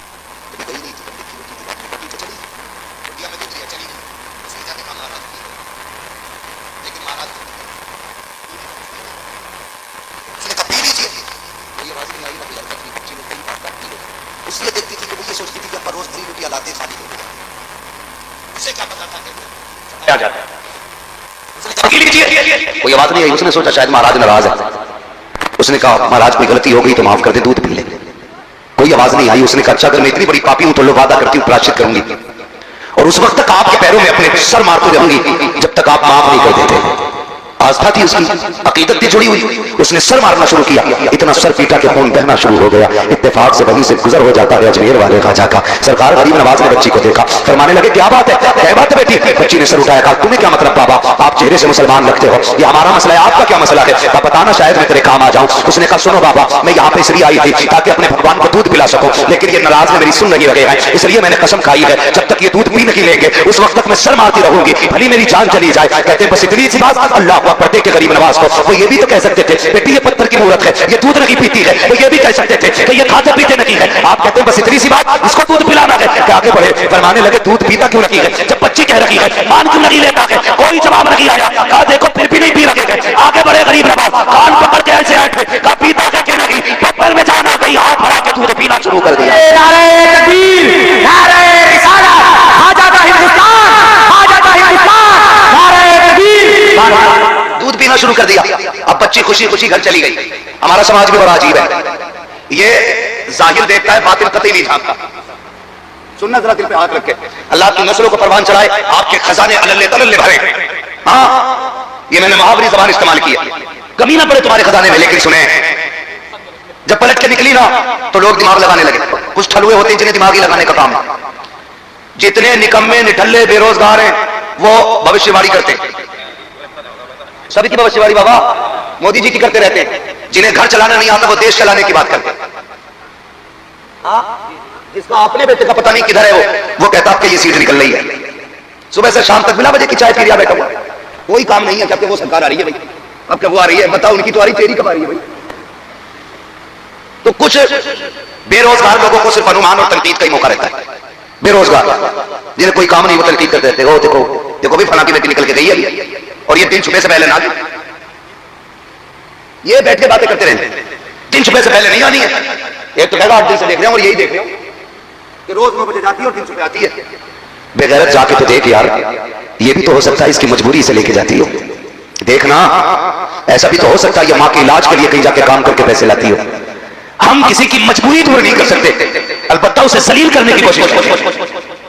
जब तक कोई बात पूरी तहकीक से मालूम ना हो जाया करे ना तो जीव ना चलाया करो, वरना अल्लाह कल्ले तोड़ देगा। और वो तोड़ता है तो खीर खाने तक के लिए छोड़ता है। इन्हें कल्लों को लिमिट में चलाया करो, खाली बैठ के अनुमान न लगाया करो। फना की बेटी है, कहाँ गई है, देख तो सही यार, भाई कमाने वाला नहीं है, बाप नहीं है, अंदर जाके तो देख, शायद माँ बीमार लेटी होगी, घर में फाका होगा, ये भी तो हो सकता है कहीं से रोजी तलाश करने गई हो।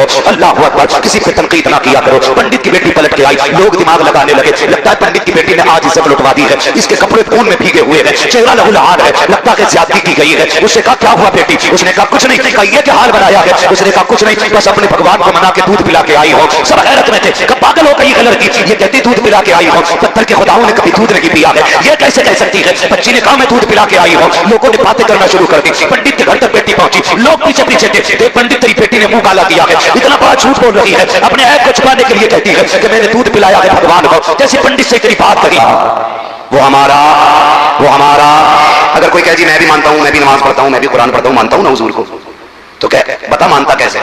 ऐसे मानता जैसे बरेली वाले मानते हैं, या ऐसा मानता जैसे कि रशीद अहमद गंगोही मानता है, या सैफ अली थानवी की तरह मानता है? अगर वो ये कहे कि इमाम अहमद रजा की तरह मानता हूं, तो फिर सीने से लगा लेना, फिर सीने से लगा लेना। हमारे दोस्ती का मयार अल्लाह और उसके रसूल की रजा होना चाहिए। करेंगे इंशाल्लाह। मेरे भाइयों ने, कमेटी वालों ने कहा शजरा हुजूर का आखिर में बयान करना था, ठीक है, लेकिन शर्त है मेरी, क्या है? माशाअल्लाह, अल्लाह सलामत रखे। जब मैं आपका इशारा करूं तो आपको सुभान अल्लाह, ठीक है जी? शाह आलम भाई, अल्लाह आपको सलामत रखे। यकीन करें आज आपने खुद सोच रहा हूं मतलब कहा कैसे, बहुत बड़ा काम, बड़े नसीब वाले हो यार। मुझे नहीं पता था ये राणा मील के पास की बस्ती इतनी मुकद्दर वाली होगी। यहाँ पे उसके कदम पड़ेंगे जिसकी जमीन को जन्नत की जमीन कहा गया है। हाँ, और आला हज़रत ने फरमाया था बिलग्राम शरीफ का खाना जन्नत का खाना है। हाँ, माशाअल्लाह शाह आलम भाई बता रहे वहां पे फौजी बहुत देर से लाइन में लगे हुए थे जब गए थे। ये हुजूर के बेटों की अपनी शान है। ये जंगल में भी रहते तो मंगल बना रहता है ना। गरीब नवाज पंगा न लिया करो अल्लाह वालों से, क्या नहीं लेना है, क्या नहीं लेना है। हाँ, गरीब नवाज से पंगा लिया, पुराना सारा पीछ लिया था। मेरी बात वक्त होता तो मैं बात करता, बस मुझे शजरा बयान करना है। आप जोर जरा मोहब्बत से कहते हैं सुभान अल्लाह। ऑपरेटर साहब आपका साउंड बड़ा प्यारा है, बड़ा अच्छा साउंड है, बस आपसे इतनी सी गुजारिश है जैसे पहले था थोड़ा सा इसको गूंज दे ताकि थोड़ी रिपीट मिल जाए, मुझे सांस लेने का मौका मिले। बिल्कुल खुश हो जाता है, बोलने में दिक्कत हो जाती है। जब मैं हाथ में इशारा करता हूं क्या बोलना है, ये खड़े वाले भाई बोलेंगे मेरे इंशाल्लाह, है ना। और मैं अपनी मां बहनों से कहूंगा सुनो, आखिरी बात मानी सुनो, रोटी उन्हीं बना के खिलाना जो मसला के आला का वफादार हो।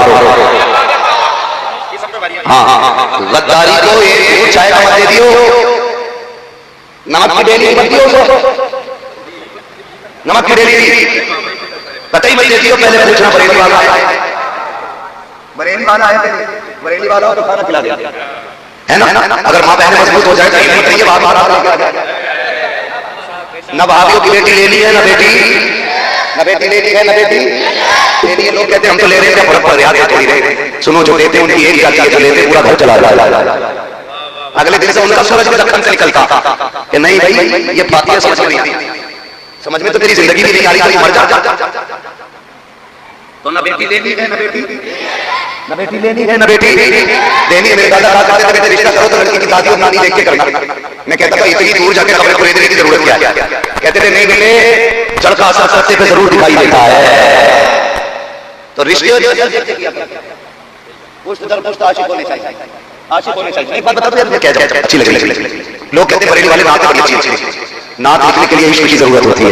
और आला हज़रत की नज़र में आज ही आशिक पैदा हुआ है, आज भी आला हज़रत की नज़र में आशिक पैदा हो रहे हैं। लाके दिखाए ना कोई शेर ऐसा, दागे फुकते तैबा कल्ब गुज़र जा काश तुम देखे जरा देखने को मिल जाता। ऐसी शायरी दिखाए ना कोई, क्या इश्क छा जाता। तो मेरी गुजारिश है, रोटी अगर देनी है मसलक वालों को, ठीक है, वरना बदकौमों को देने से बेहतर कुत्ते को रोटी डाल।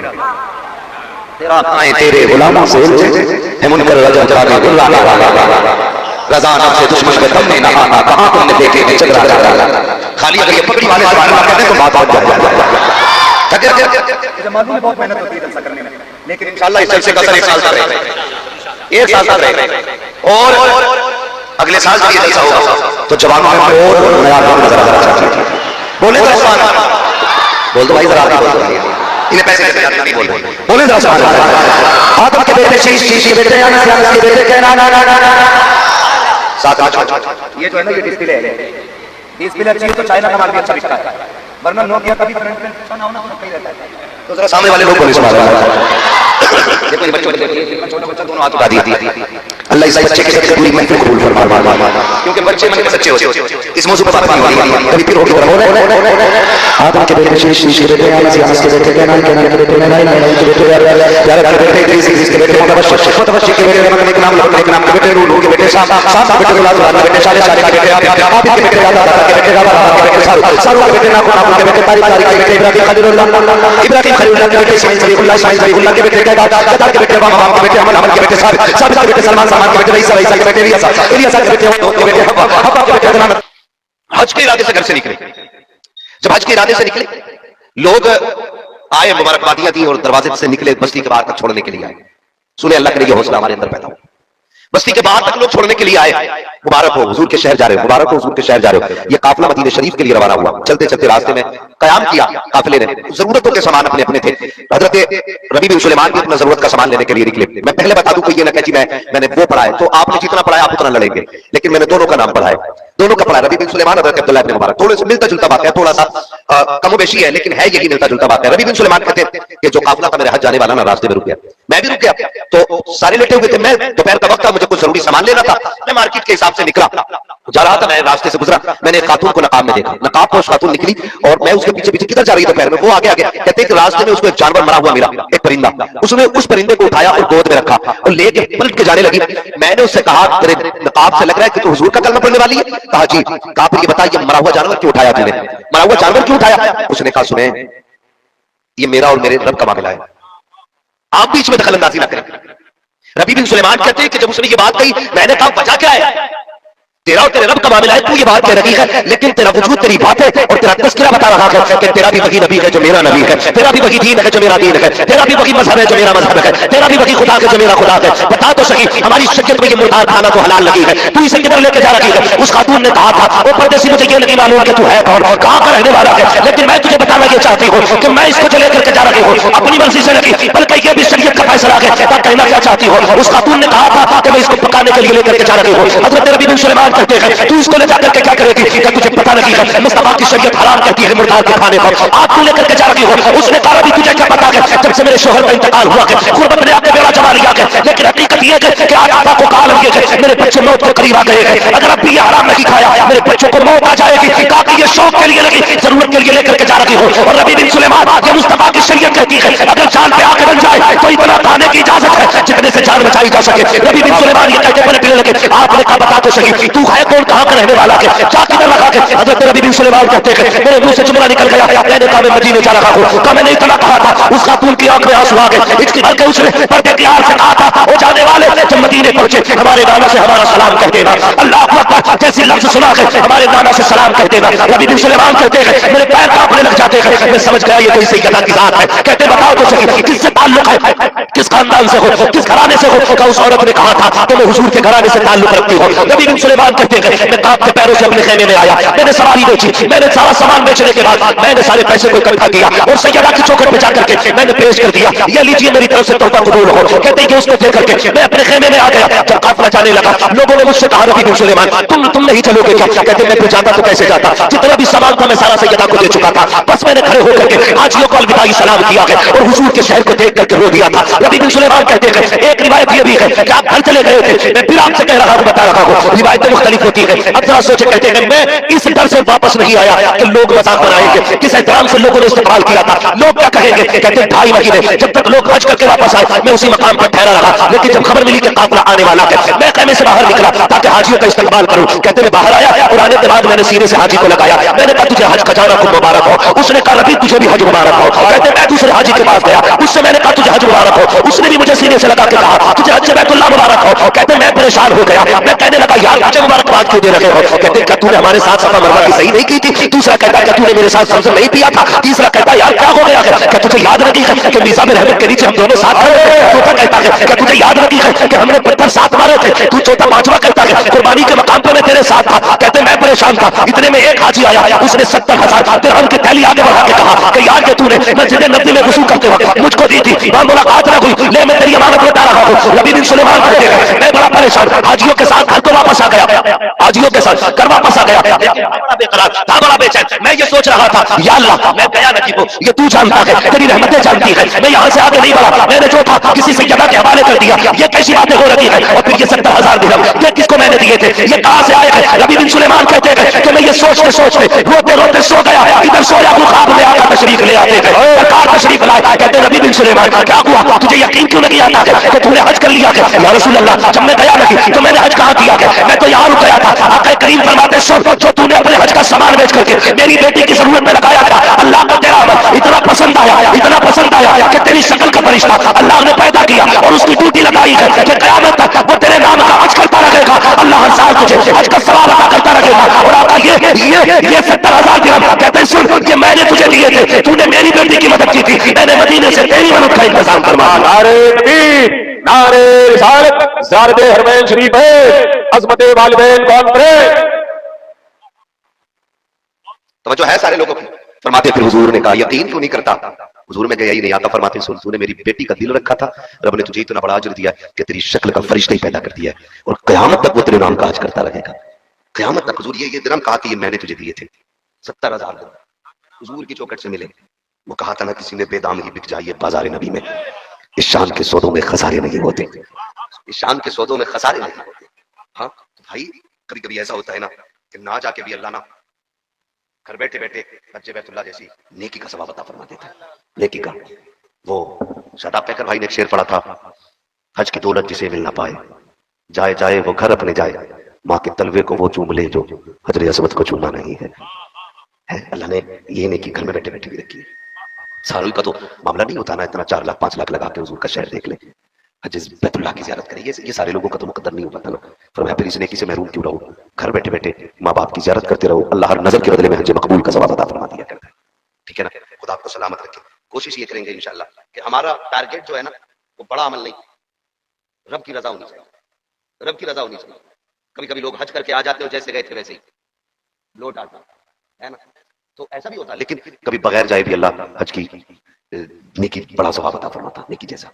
लेकिन आपसे गुजारिश और करूँ, नौजवान बुजुर्ग मेरे सामने बैठे, खुदा तौफीक देना। कई बार ऐसा होता है बूढ़े माँ बाप परेशान करके होते हैं, तो बेटे उम्रे के चक्कर काट रहा होता, उम्रा कर रहा है, दुआ करना मैं रोजे के सामने हूँ, दुआ करना मैं काबे के सामने हूँ, दुआ करना मैं इस टाइम जमजम पी रहा हूँ। क्यों भाई, जहर थोड़ी पी रहा है, दुआ करना जी, देखो जमजम है जी, दुआ करना। मैं क्या तमाशा बना रखा है? ये बताइए, यदि बैठे हो आप है, उससे बरकत वाली जगह कौन सी होगी? खाली वीडियो बना के ये बताना मकसद है कि जी आज मैं जमजम पी रहा, आज मैं फला जगह, ये दिखाना मकसद है। दुआ करना जी, सफा मरवा पे मर जाएगा क्या, आया तो दौड़, तमाशा बना रखा है। भाई कोई भी काम करे अल्लाह की रजा के लिए करे, अल्लाह की रजा के लिए करे, नेकी सिर्फ ये सोच के करे मेरा राजी करना है। पता है कितना ज्यादा करता है, घर में माँ बाप होना तो खिदमत करना। बंदे उम्रा करने निकल जाते हैं और अब्बा को दवा दिलाने के लिए 250 रुपए देने तैयार नहीं होते। सही कह रहा हूं, 250 रुपए अपने बाप को नहीं देगा इलाज के लिए, 75,000 लगा के कहता जी शुक्र है इस साल का तीसरा उम्रा। मैं कहता हूं 75 का 25 ही माँ बाप को लगा के राजी कर ले, शायद पूरी उम्र में तू अल्लाह को उतना राजी न कर सके जितना माँ बाप को 2 जुमले तूने रब की बारगाह तक करीब कर सकते हैं। ये मेरी बात याद रखना, अपने माँ बाप की खिदमत किया करो, उन्हें राजी करने की कोशिश किया करो, और अगर वो नाराज है ना तो एक नहीं 7 हज भी अल्लाह मुंह पे मार देता है। अब्दुर्रहमान बिन शिरान, बहुत बड़ा नाम, अब्दुर्रहमान बिन शिरान, ये वो बंदा है जिसने 7 हज किए थे, 7 हज। और हर हज की बात जब आखिरी तवाफ करता था ना तो कोई तरह समझौता करा देता हो, हाथ पकड़ कर अब्दुर्रहमान बिन शिरान का हजरत अब्दुल्लाह इब्न मुबारक उस माँ के खेमे तक लाए गए। माँ भी हज करने के लिए आई हुई है, कहा कौन सा खेमा है तेरी माँ का? कहा जाओ अगर मेरी माँ का पता लगाना है, एक पहचान है। कहा क्या? कहा जब सब सोते होंगे मेरी माँ के खेमे से कुरान की तिलावत की आवाज आती हो।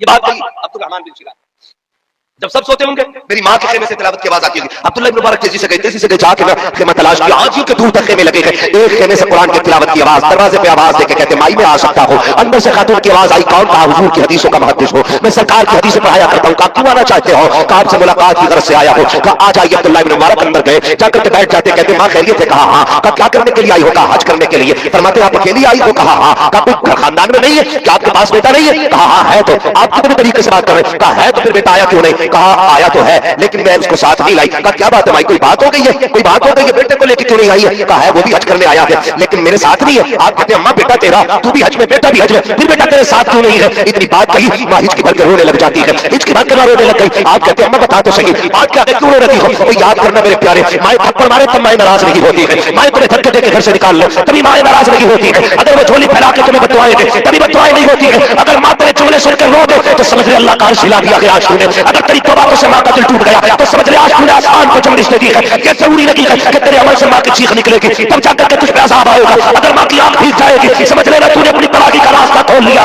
लोग पूछा करते हैं बर्बादी का पता कैसे चलता है, मैं कहता हूँ समझे वो बर्बाद है जिसके सामने बात करते हुए माँ बाप के लहजे टूटने लगे, समझ लेना वो बेटा टूटने वाला है। जिसके सामने माँ बाप की आवाज थमने लगे समझ लेना इसकी तरक्की खत्म होने वाली है। जिससे बात करते वक्त माँ बाप को यह एहसास हो कि गलत बात ना निकल जाए समझ लेना अब इसे कोई बचाने वाला नहीं है, वही बाकी रहता है जो माँ बाप को दुनिया के अंदर बादशाह की नजर से देखा करता है, उनके कदमों में उनका नौकर बन के रहा। याद रखिए माँ बाप को समझे तो कदर करें। जब क्यों नहीं आया बेटा, क्यों नहीं लाई, बेटा तो बेटा होता है, माँ की चीख निकल गई। आप देखें तजर्बा करना, कभी हम खानदान में गांव में बैठे होते हैं और दादी सब ठीक है, बड़ी अम्मी सब ठीक है, ताई चाची ये बोल के हम बात करते हैं, हाँ बेटों का क्या हाल है, तो माँ कहे तो ये देती है, बड़े अच्छे बेटे दिए अल्लाह ने, 3 बार खाना देते, जुमले तो उसके थे कि 3 मरतबा खाना देते। अगर ये कहते कहते आंखें भीग गई है ना तो समझ लेना ये माँ कैसे रहती है। माँ बाप बहुत बड़ी दौलत है, इतनी बड़ी दौलत है मैं क्या बताऊं आपको। इससे समझे दुनियावी तौर पे अगर बेटा चोरी कर ले, कोर्ट सजा सुना चुकी हो, कोर्ट के अंदर साबित हो जाए कि बेटा चोर है, इसका बेटा जेल काट ले 10 साल की, घर आए ना लोग सब मुंह बिगाड़ के देखते हैं चोर आ रहा है, लेकिन माँ फिर भी कहती है मेरा चांद आ रहा है। माँ के लिए फिर भी चांद होता है बेटा। इतनी बड़ी दौलत माँ है। माँ कभी औलाद को रुसवा करना नहीं चाहती, बाप कभी बेटे की बुराई चौक में नहीं करता है। उसने 3 मरतबा आपसे पर्चा दे के कहा मेरी दवा नहीं है, आपने 3 मरतबा फाड़ के फेंक दिया। लेकिन मस्जिद में जब तेरी बात चली ना लोगों के बीच, उसने भाई यही कहा था जैसा अल्लाह ने मुझे बेटा दिया ऐसा सबको दे। जब से मेरा बेटा जवान हुआ है मेरी जिम्मेदारियां उतर गई हैं। ये कह के ना वो बेटों की गंदी हरकतों पे पर्दा डालते। वो एक आर्टिकल किसी ने छापा था, लिखा गया कि एक नौजवान कमाई करके घर लौटा, बीवी कहने लगी सुने जी आपका शो, आपकी माँ जो है ना इसका घर अलग कर दो। कहा क्योंकि ये खांसती है ना तो दिक्कत होती है इसकी खांसी से और बीमारी फैलती है, ऐसा ना करें कि इनका बिस्तर उधर बाहर कोने में कर दे। बेटा था कहने लगे माँ है मेरी, मैं ऐसा नहीं कर सकता। उसने पढ़ाया बहकाया, कहने लगी सुने फिर अपने शहर में ओल्ड हाउस भी तो है ना, सुना है वहां बेवाओं का बड़ा ख्याल रखा जाता है। फिर अम्मी को वहीं ना रख दे, वहां उनकी खिदमत होती रही। इस अंदाज में औरत ने शौहर को पका बहकाया तो उसकी समझ में बड़ी तेजी से बात आ गई। कहा ऐसे ही करते, आया अम्मी के पास बैठा, बहुत मीठे लहजे में बात की। माँ जिस लहजे के लिए तरस रही थी ना, आज बहुत जमाने के बाद बेटे के लहजे में वो दर्द था। अम्मी अम्मी कह के ना बात करता रहा, फिर कहता अम्मी तुम्हारा जी करता होगा ना कहीं घूमने का, तो ऐसा लग रहा था जैसे आज उसने माँ के मन की बात कहती हो, मन की बात कहती हो। उसने कहा बेटे बड़ा दिल करता है, कई साल हो गए मैंने बाजार नहीं देखा है, यही बिस्तर पे रहती हूँ, यहाँ से वहां तक वहां से वहां तक। अम्मी आज ले चलो घुमाने के लिए। माँ थी खुशी से उछल गई, चल बेटे ले चल। माँ को क्या मालूम था वो कह रहा है। माँ बड़ी सीधी होती है। दुनिया कहना इसने कत्ल किया हो, बेटा कहते अम्मी मैंने कत्ल नहीं किया। दुनिया की कोई ताकत फिर माँ से ये कहलवा नहीं सकती कि उसका बेटा कातिल है। इतना भरोसा माँ अपने बेटे पे करती है, इतना भरोसा माँ अपने बेटे पे करती है। आज हमें माँ पे भरोसा नहीं है। बीवी कह देती है तुम्हारी माँ ने ना आज गाली दी थी मुझे, माँ कहती है कसम खाती हूँ मैंने गाली दी हो तो हम बीवी की मान लेते हैं, माँ की नहीं मानते। जबकि माँ बचपन में हमारी मान लेती थी, कायनात की नहीं मानती थी। आज उसी को हम झूठा ठहरा देते हैं, आज हम उसी को झुठलाते। कहा नहीं, कहा होगा तो नहीं है, तेरा दिमाग ही ऐसा हो गया, बुढ़ापा आ गया, तेरी अक्ल खराब हो, ये कह के माँ को झुठला देते। खबरदार कभी उसके लहजे को नैला मत बताना, झूठ बड़ी बात है, उसके लहजे तक को नैला मत कहना। तुम नहीं जानते हो माँ के लहजे भी समसम से धुले होते हैं। तुम्हें क्या पता है उसकी मुस्कुराहट में जन्नत की महक होती है। मत बोलना कभी उसके बारे में ऐसा। हम बीवी को सच्चा कह देते हैं, माँ झूठी हो जाती है। उसने ऐसा बहकाया ना, माँ उसका ले चले, माँ मारे खुशी, कहाँ बेटे चलने के, गाड़ी में बिठाया। आज माँ पूछ रही है ना बेटे ये क्या है, अम्मी ये मॉल है, ये क्या है, ये फला मार्केट है, ये क्या ये होटल है, ये क्या ये होटल है। चलते चलते गाड़ी में गार्डन पार्क सब पार्क करते करते बड़ी इमारत के सामने जाके रुक गई। अम्मा कहती बेटे ये क्या है, बेटा कहता अम्मा ये ओल्ड एज होम है। माँ ने कहा बेटे यहाँ क्या होता है? उसने कहा अम्मी यहाँ बड़े बूढ़े लोग रहते हैं जिनका कोई नहीं होता ना, लोग उनको यहाँ रखते हैं। माँ कहती मैं भी नहीं समझी। मेरा बेटा कहता अम्मी उतरे जरा। मैंने सोचा मेरा बेटा मुझे अंदर घुमाएगा, दिखाएगा इमारत कैसी है। माँ उतर गई, वो लेके माँ को ना सीढ़ी पे बैठ गया ओल्ड एज होम की। कह रहा तुझे पता है ना ये जो इमारत है ना, इसमें सारी खिदमत करने वाले लोग होते हैं, सारी जरूरतें देखी जाती है, सारे काम किए जाते हैं। माँ कहती है ना कि जब उसने इस तरह की बात की ना तो कहते मुझे एहसास होने लगा कि ये जो बात कर रहा है शायद मुझे यही छोड़ने के लिए तो नहीं लाया। कहते ये एहसास गुजरा इतने में मेरी तरफ देख के कहने लगा अम्मी आज के बाद तुम्हें यही रहना है। कहा जैसे उसने इतना कहा ना तो जैसे मेरी बिजलियां गिर गई हो दिल पे। अम्मी आज के बाद यही रहना। का मेरा कलेजा फटना चाहता था लेकिन मैंने खुद को संभाला। कहने लगा अम्मी जरूरत होगी मैं आता रहूंगा। अल्लाह अकबर। जब इतनी बात कही ना तो कहती कि मैं अपनी जगह पर बैठी रही और मेरा बेटा मुझे देख के कहने लगा अम्मी मैं जाऊं तो माँ होती है। कहती मेरा जी चाहता था कि मैं गिरबान पकड़ के पूछूं कि मेरे दूध का हक यही अदा होगा कि तू मुझे यहाँ लवारिसों की तरह छोड़ के जाए। मैं चाहती थी कि मैं उससे पूछूं कि मैं जो तेरे लिए रात रात में जागती रही उसका सिला यह है कि तू मुझे यहाँ छोड़ के जाए जो मैंने तेरे लिए कुर्बानियां दी है। तूने काम में सर में दर्द है, सारी रात तेरा सर मैंने गोद में रख के दबाया था, उसका सिला यह है कि तू मुझे ओल्ड एज होम में छोड़ के जाए। मैंने रात रात भर जाग करके जो तेरी खिदमत की थी ये उसका बदला दे रहा था। माँ चाहती थी ये पूछो लेकिन जानते हो माँ कहती है मैंने सब्र के पत्थर को अपने कलीजे पे रखा, बेटे से एक बार भी नहीं कहा तू क्या तेरा रहा है। मेरा बेटा मुझे छोड़ के चला गया। कहते थोड़ी देर गुजरी थी इतने में अंदर से वो निकल के आई, मुझे चारों तरफ से घेरा और कहती बताइए आपका नाम क्या है? कहा मेरा नाम लिखा जाता रहा, पता पूछा गया, मोहल्ले का नाम मैंने बता दिया। इतने में एक कहने लगे कि तुम्हारे बेटे का नाम क्या है? कहा जब मैंने बेटे का नाम सुना तो माँ के होठों पे ताला लग गया। माँ जो फटाफट बता रही थी मोहल्ला कौन सा है, गली कौन सी है, मकान कौन सा, इलाका कौन सा है। जब बेटे का नाम आया तो माँ की जबान पे ताला लग गया। बार बार पूछा गया कहा बेटे का नाम तो बता दे ताकि पता चले तेरा ख्याल कौन रखेगा। माँ ने नाम नहीं लिया। जब बहुत देर इसरार करते हुए हो गई इतने में किसी ने कहा छोड़ो जी इसका बेटा इसे छोड़ के चला गया है इसलिए ये बेटे से नाराज हो गई है, बेटे का नाम नहीं लेना चाहती। इसका बेटा इतना कमीना है इसलिए इसे बेटे से नफरत हो गई है। जब बेटे के नाम पे माँ की जबान माँ के कानों में वो गाली सुनी गई तो फौरन माँ की जबान खुली। उसने कहा खबरदार मेरे बेटे को कमीना ना कहना, मेरे बेटे को बदबख्त ना कहना। वो मेरा बेटा है, मैं माँ हूँ जो वो कर रहा है, ये उसका किरदार है जो मैं कर रही हूँ, ये मेरा किरदार है। कहा मैं उसका नाम नहीं लेना चाहती। कहा तू तुझे नफरत है? कहा नहीं इसलिए नाम नहीं ले रही हूँ कहीं मेरे नाम लेने से मेरे बेटे की बदनामी ना हो जाए। शहर में 4 लोग मेरे बेटे की इज्जत करते हैं, अगर मैंने नाम ले दिया लोग उसकी इज्जत करना बंद कर देंगे। तो मैं कहना ये चाहता हूँ मैं खुद मर जाती है लेकिन बेटों के नाम पे कभी आंच नहीं आने दिया। ये माँ होती है, ये माँ होती है। जरूरी नहीं है कि माँ कह रही है बेटे 6 टाइम रोटी दे रहे तो दे ही रहे। मैंने खुद साफ बात कह दी। अगर ये कहते कहते माँ का लच्चा टूटने लगे ना तो समझ लेना माँ भूखी सो रही है, माँ भूखी सो रही है। और एक सीधी सी बात है, जिसने जीवन दिया, जिंदगी दी, जिसने सवारा, एक एक पलक एक एक बाल हमारा माँ ने सवारा है। ये 6 फीट 7 फीट का कद नहीं, एक एक बाल हमारा हमारी माँ ने सवारा है, माँ ने सवारा है। खुदा एहसान माने रबी बिन सुलेमान और अब्दुर्रहमान बिन शिरान की अम्मी रोने लगी। अब्दुल्लाह इब्न मुबारक कहते हैं रोई क्यों है? कहने लगे कि मैं अपने बेटे से नाराज हूं। तो कहा तो माफ क्यों नहीं कर देती? कहने लगे खताई इतनी बड़ी की है कि माफ करने को जी नहीं चाहता। कहा कितनी बड़ी खता? माँ ने ना जैसे चेहरे से दुपट्टा ऊपर किया ना कपड़ा, माँ की ये काम नहीं थी। कहा एक दिन रमजान का महीना था, मैं रोजे थी वो गोश्त लेके आया। वो कहने लगा मुझे बना के दे, शराब के नशे में था। मैंने कहा शर्म कर, अल्लाह का महीना है, रोजे में मुझसे ये काम करा रहा है। मैंने मना किया, उसने जोर से थप्पड़ मारा कि मेरी ये आंख खराब हो गई। कहती मैंने उस दिन से बेटे से नाराज हूं। जब इतना सुना ना आप उठे, उठ के कहने लगे माँ अगर बेटा सामने आ जाए तो माफ कर देगी? माफ कर देगी मिल जाए तो? नहीं माफ नहीं करना उसे, उसने मुझे इतना बड़ा जख्म दिया और तुम माफी की बात करते हो? हम माफ कर देना बेटा, नहीं करना है। और तू होता कौन है उसकी वकालत करने वाला? अम्मा मैं हुजूर की हदीस बयान करता हूँ, होगा हदीस बयान करने वाला अपने लिए? ये झगड़ा मेरा और मेरे बेटे का है। जब इतना कहा ना तो आपने आवाज दी अब्दुर्रहमान अंदर आ। जब अंदर आए ना तो चादर डाल रखी है। कहते तू माफी क्यों नहीं मांगता मां से? तो आगे बढ़े, कहने लगे मां माफ कर दे। तो तुझे माफ नहीं करना, तूने मेरे थप्पड़ मारा है। आपने ना चादर उतार दी। चादर उतारी ना तो कहते अम्मा जिस हाथ से थप्पड़ मारा था ना वो मैंने काट दिया, अब तो माफी दे दे। जब इतना सुना है ना मां की चीख निकल गई। वो बेटे से लिपट के कहने लगी हाथ काटने से पहले तू मेरे पास आ जाता, मुझसे कहता ना मैं हाथ काट दूंगा अगर तूने माफ ना किया। कहती मेरे लाल मैं तुझे माफ कर देती, हाथ ना काटता। जब ये कह के मां ने सीने से लगाया ना तो आसमान से आवाज आई अब्दुल्लाह इब्न मुबारक इनसे कह दो अगर मां ने इसको माफ कर दिया है तो फिर रब ने भी इसको माफ कर दिया है। और इससे ये भी खबर दे दो कि हमने इसके साथ तो हज कबूल फरमा लिए हैं। याद रखिएगा अगर हज की मकबूलियत भी लेनी है ना तो माँ बाप की रजा के बाद मिल रही, रजा के बाद मिल रही। अगर माँ बाप नाराज है ना तो फिर हज भी मकबूल नहीं होगा। तो कोशिश ये करें हज के लिए जाएं तो माँ बाप को राजी करके जाएं। ये आखिरी बात थी मेरी, माँ बाप को राजी करके जाए हज के लिए। फिर देखें अल्लाह आपको हज में कितनी लज्जत अता फरमाता है, कितनी उल्फत अता फरमाता है। हाजी अयूब साहब और इनके अली हज के लिए जा रहे हैं। अल्लाह इनके हज को कबूल फरमाए और अल्लाह इनके सफर को मकबूल फरमा करके हम सबको भी इस सफर के सदक़े में मदीने के सफर की तौफीक नसीब फरमाए। ठीक है ना। फरमाया गया वक़ज़ा रब्बुका अल्ला तअबुदू इल्ला इय्याहु व बिल वालिदैनि इहसाना, और तुम्हारे रब ने फैसला फरमा दिया कि तुम्हें इबादत सिर्फ अल्लाह की करनी है, और इबादत के बाद जो सबसे पहला काम करना है वो है माँ बाप की फरमाबरदारी। है तवज्जो भाई? कुरान कहता है कि तुम्हें सबसे पहले अल्लाह की इबादत करनी है, और इबादत के बाद जो सबसे अहम काम है वो माँ बाप की फरमाबरदारी है। क्या है?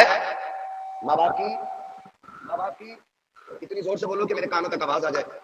माँ बाप की फरमाबरदारी। ऑपरेटर साहब आपका साउंड अच्छा है, लेकिन समझ में नहीं आया, जब मैं तेज हो रहा हूं तो ये क्यों बैठ जा रहा है? माँ बाप की फरमाबरदारी, ये सबसे ज्यादा जरूरी है।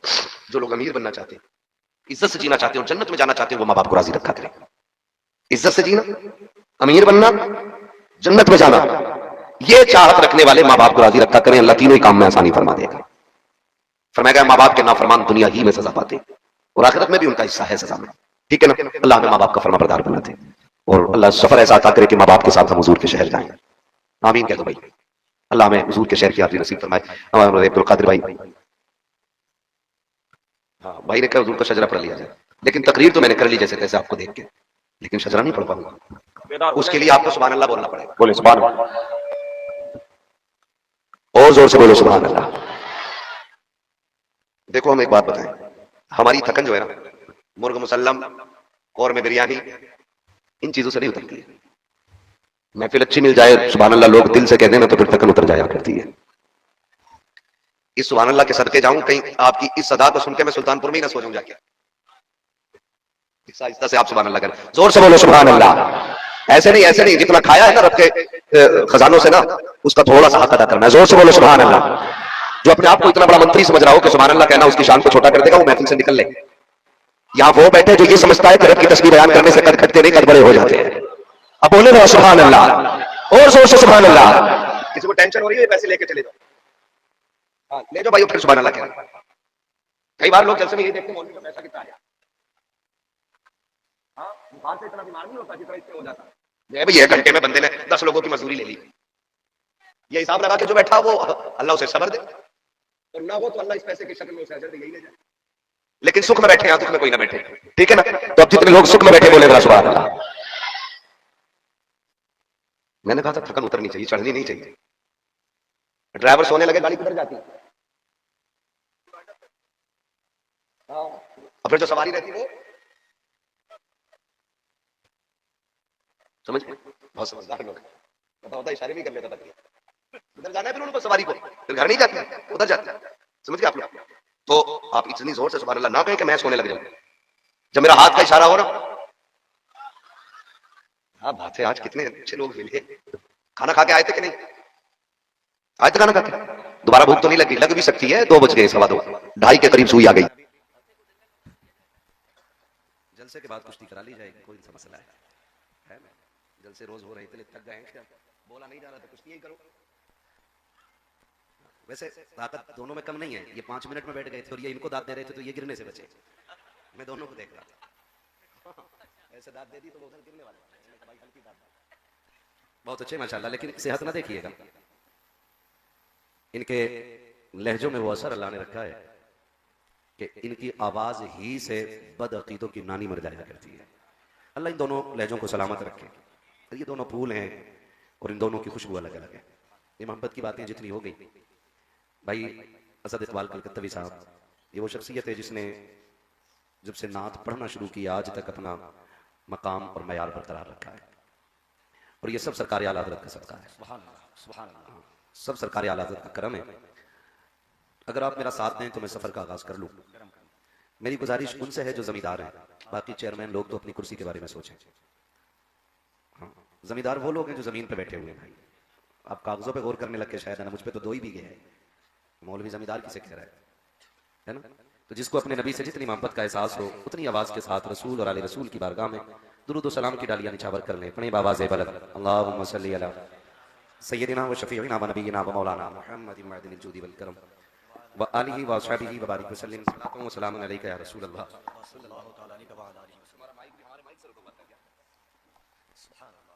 और एक बार दुरूद पाक पढ़ लीजिए, अल्लाहुम्मा सल्ली अला सय्यिदना। हर उस शख्स को मिलाद मनाना चाहिए जिसके घर में बेटी मुस्कुरा रही है।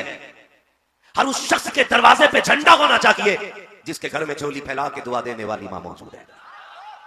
मैंने यहां मजहब नहीं जोड़ा है, मैंने यहां नजरिया नहीं जोड़ा है, मैंने आम बात की है। हर उस शख्स के घर पे झंडा होना चाहिए जिसके घर में बेटियां मुस्कुरा रही हैं, इसलिए कि हुजूर ना होते तो आंगन बेटियों से खाली होते, हुजूर ना होते तो झोली फैला के दुआएं देने वाली आज माएं घरों में महफूज ना होती। मुझे तो हैरत होती है, मां की अजमत पे 3-3 घंटे बोलने वाला मौलवी जब नबी की अजमत की बात आती है तो गूंगा बहरा क्यों हो जाता है। मुझे बता तो सकी, जब कोई हदीस बयान करता है अल जन्नतु ताता कदामी उम्महातिकुम, तो फिर ये किस मुंह से कहता है नबी की मां माशाअल्लाह की रब्बिल आलमीन जहन्नमिया है। मुझे कहना दीजिए और मैं कहता हूं गैरत कर, तेरी मां के कदमों के नीचे जन्नत और मेरी मां को ईमान, नबी की मां को ईमान की दौलत नसीब ना हो। तुझसे बड़ा दोगला कौन है? नबी की मां को जहन्नमिया कहने वालों, आओ बरेली वालों का अकीदा सुनो, हम उनको सिर्फ जन्नती नहीं बल्कि उनको मालिक जन्नत माना करते हैं।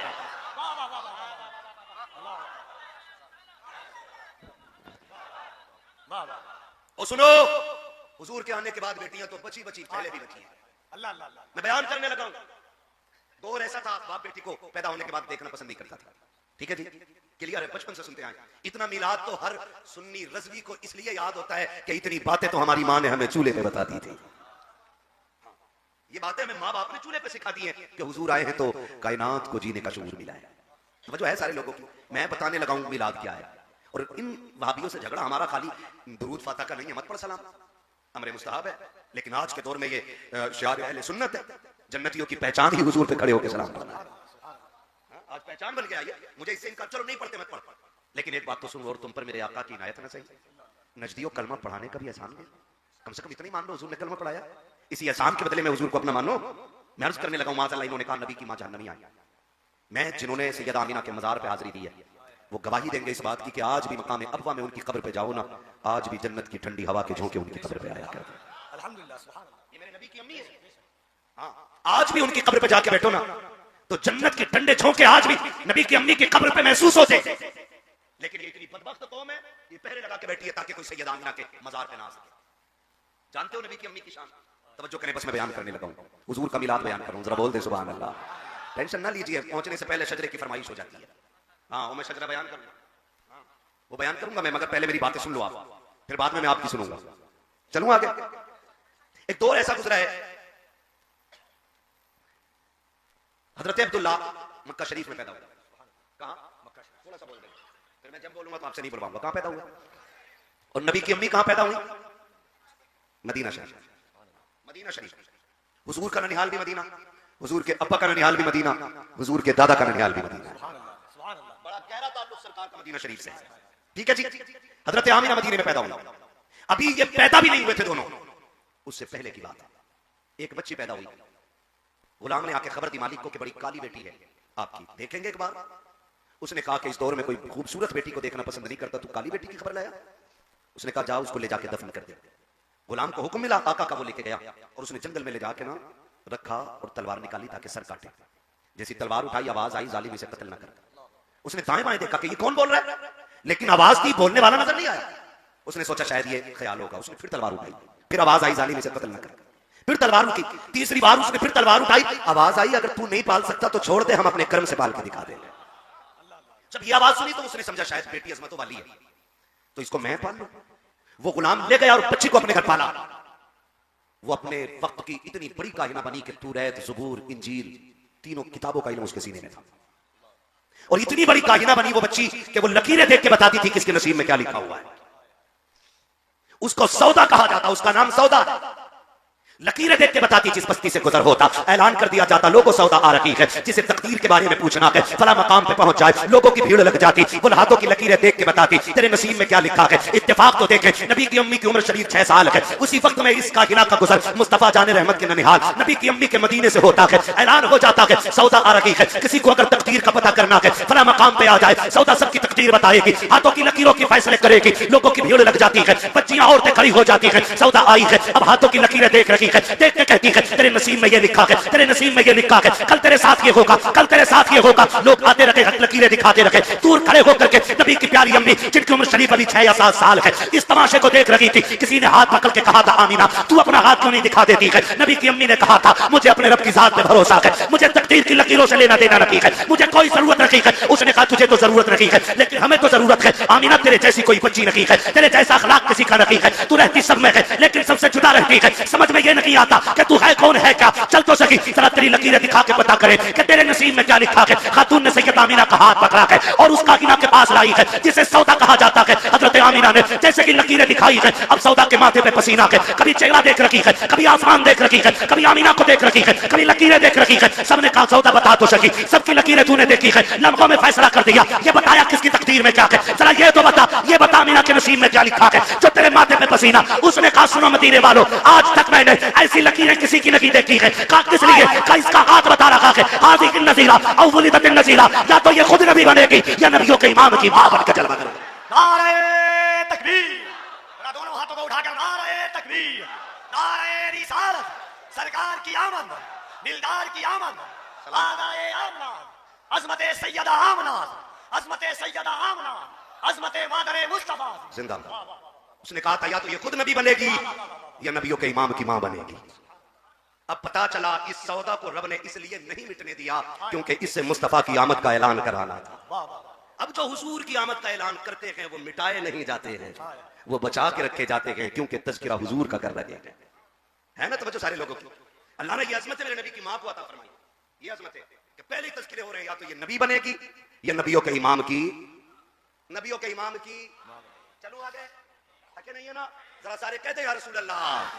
हाँ जी, बड़ी बरकतें। अल्लाह अकबर। हजरत आमीना का हजरत अब्दुल्ला से निकाह हुआ। अब्दुल्ला कौन है? अभी आपने सुना ना, जुलेखा, मक्का की जुलेखा, वो मिस्र की जुलेखा, ये सारी बातें हुई हैं।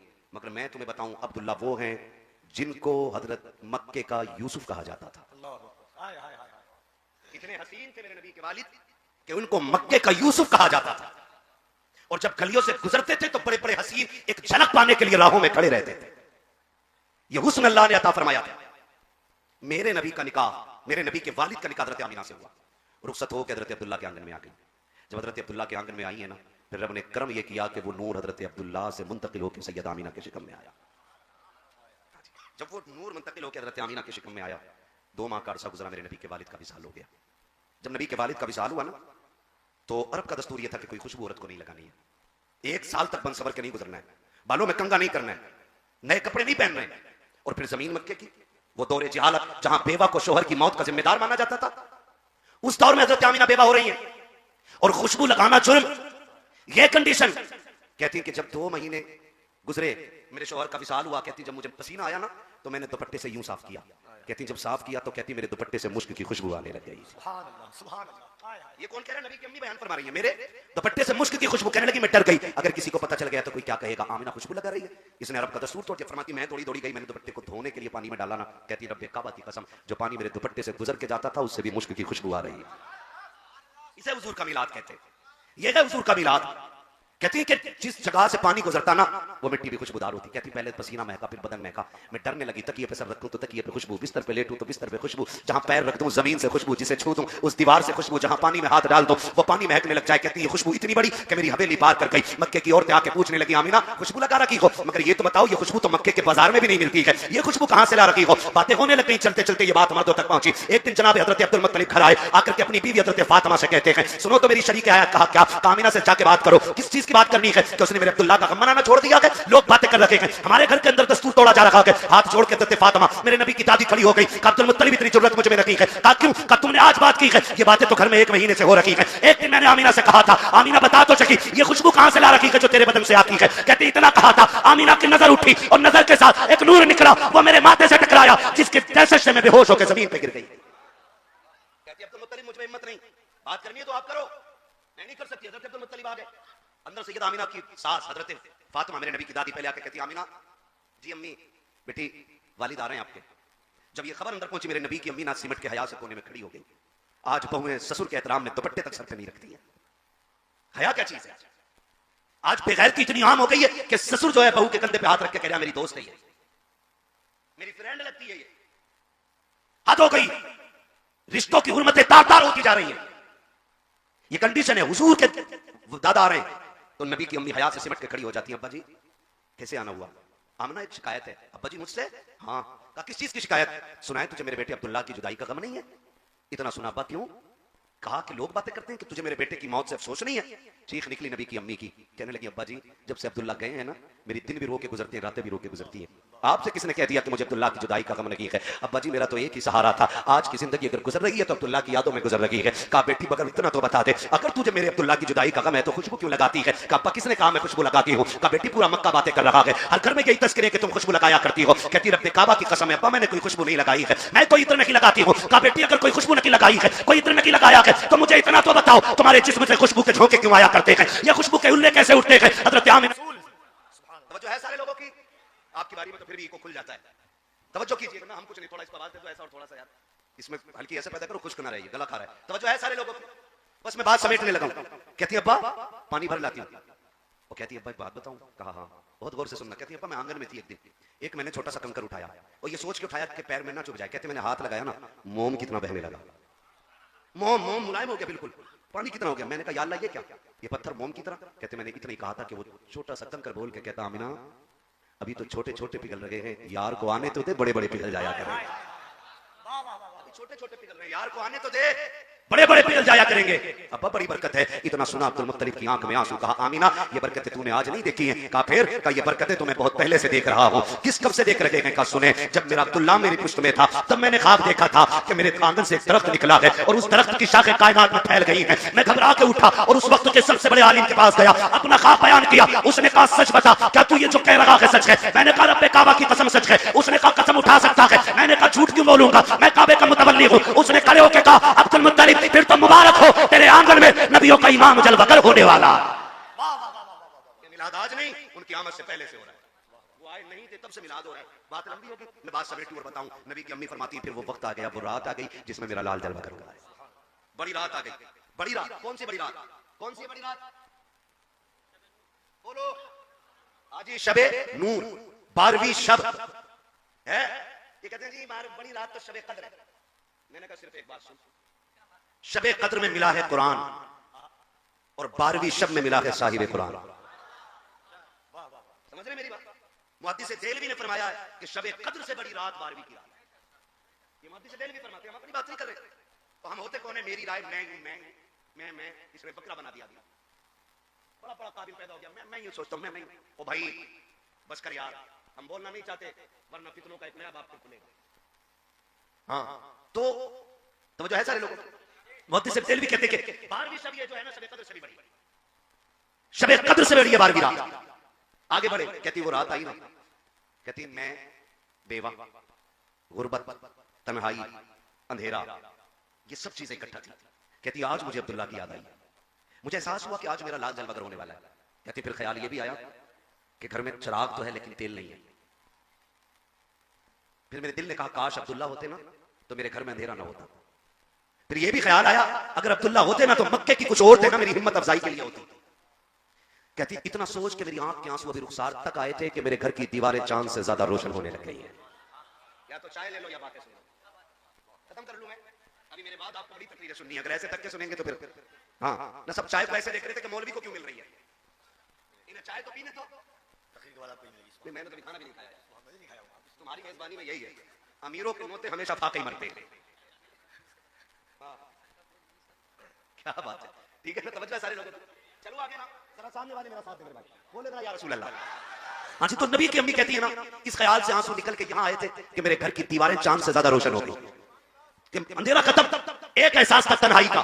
कहती फशक्कल जिदार फतखला सलासुन निस्वा, मेरे घर की दीवारें फटी, 3 औरतें मेरे घर में दाखिल हो जाती हैं, उनके कद खजूरों जैसे लंबे, चेहरे चांद से ज्यादा रोशन। मैंने कहा आने वाली हो कौन हो, किस लिए आई हो? उन तीनों ने आके कहा था हमें नहीं पहचाना। कहा नहीं। कहती पहले ने आगे बढ़ के कहा आमीना मैं आदम की बीवी हव्वा हूं। दूसरी ने आगे बढ़ के कहा कि मुझे नहीं पहचाना, मैं ईसा की मां मरियम हूं। तीसरी ने आके कहा था मैं इस्माइल की अम्मी हाजरा हूं। कहा क्यों आई हो? कहा मुबारक रात लेने आए हैं। कहा किस बात की? कि आज तेरी गोद में नबियों का इमाम आने वाला। नारे तकबीर, नारे रिसालत, जश्न मिलाद मुस्तफा, जश्न आमद रसूल। सुभान अल्लाह, सुभान अल्लाह। फरमाती कि फिर वो तो गई, कहती अचानक मैंने देखा मेरे सामने हसीनो जबीन खातून खड़ी थी। अब मत कहना नबी मेरी तरह बशर है, इसलिए कि तू पैदा हो तो मरदूद बदबू फैल जाती है। जिस घर में तू पैदा हो जाए साथ पुश्ते मनहूस पैदा होती है। और फिर कह रहा नबी मेरी तरह।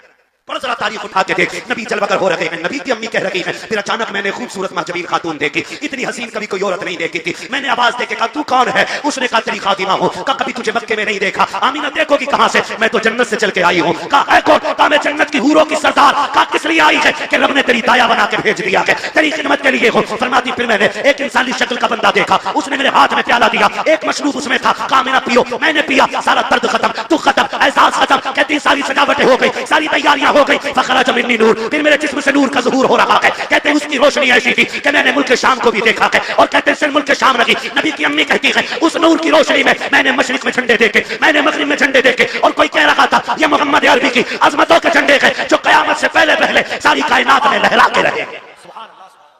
अल्लाह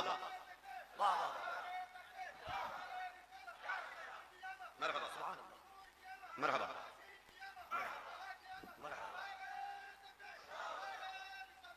खुदा सलामत रखे, हुजूर जलवा करोगे। ये बात भी सबने सुनी है। हुजूर आए, सजदे में सर रखा, इधर हुजूर सजदे में उधर काबा झुका। अब्दुल मुत्तलिब कह रहे कि मैं परेशान हो गया, काबा क्यों झुक गया? ये कहते उसके ऊपर जो बुत रखे थे वो धड़ाधड़ गिरे, टूटे। कहते टूटे हुए बुतों से आवाज आई, अब्दुल मुत्तलिब परेशान क्यों हो रहा है? वो आ गया कि जो काबे को बुतों से पाक करने के लिए आया है। वो आ गया कि जो सिर्फ एक खुदा की इबादत कराएगा दुनिया में। कहते फिर मैं दौड़ गया घर की तरफ। कहते मैं घर आया, दरवाजे पे देखा कोई पहरा दे रहा है। मैं अंदर जाऊं? कहा नहीं जा सकते, मेरा घर है, बेशक आपका घर है, लेकिन नहीं जा सकते। कहा क्यों? कहा इस घर में नबियों का इमाम जलवागर हो गया है। कहा फिर मुझे जाने दो ना, मेरा पोता है वो। कहा बेशक है, लेकिन अल्लाह ने ये फैसला किया है कि उसे देखने के लिए भी जन्नत की हूरें और फरिश्ते आ रहे हैं। कहा पहले अर्श वालों को दिखाया जाएगा, फिर फर्श वालों को दिखाया जाएगा।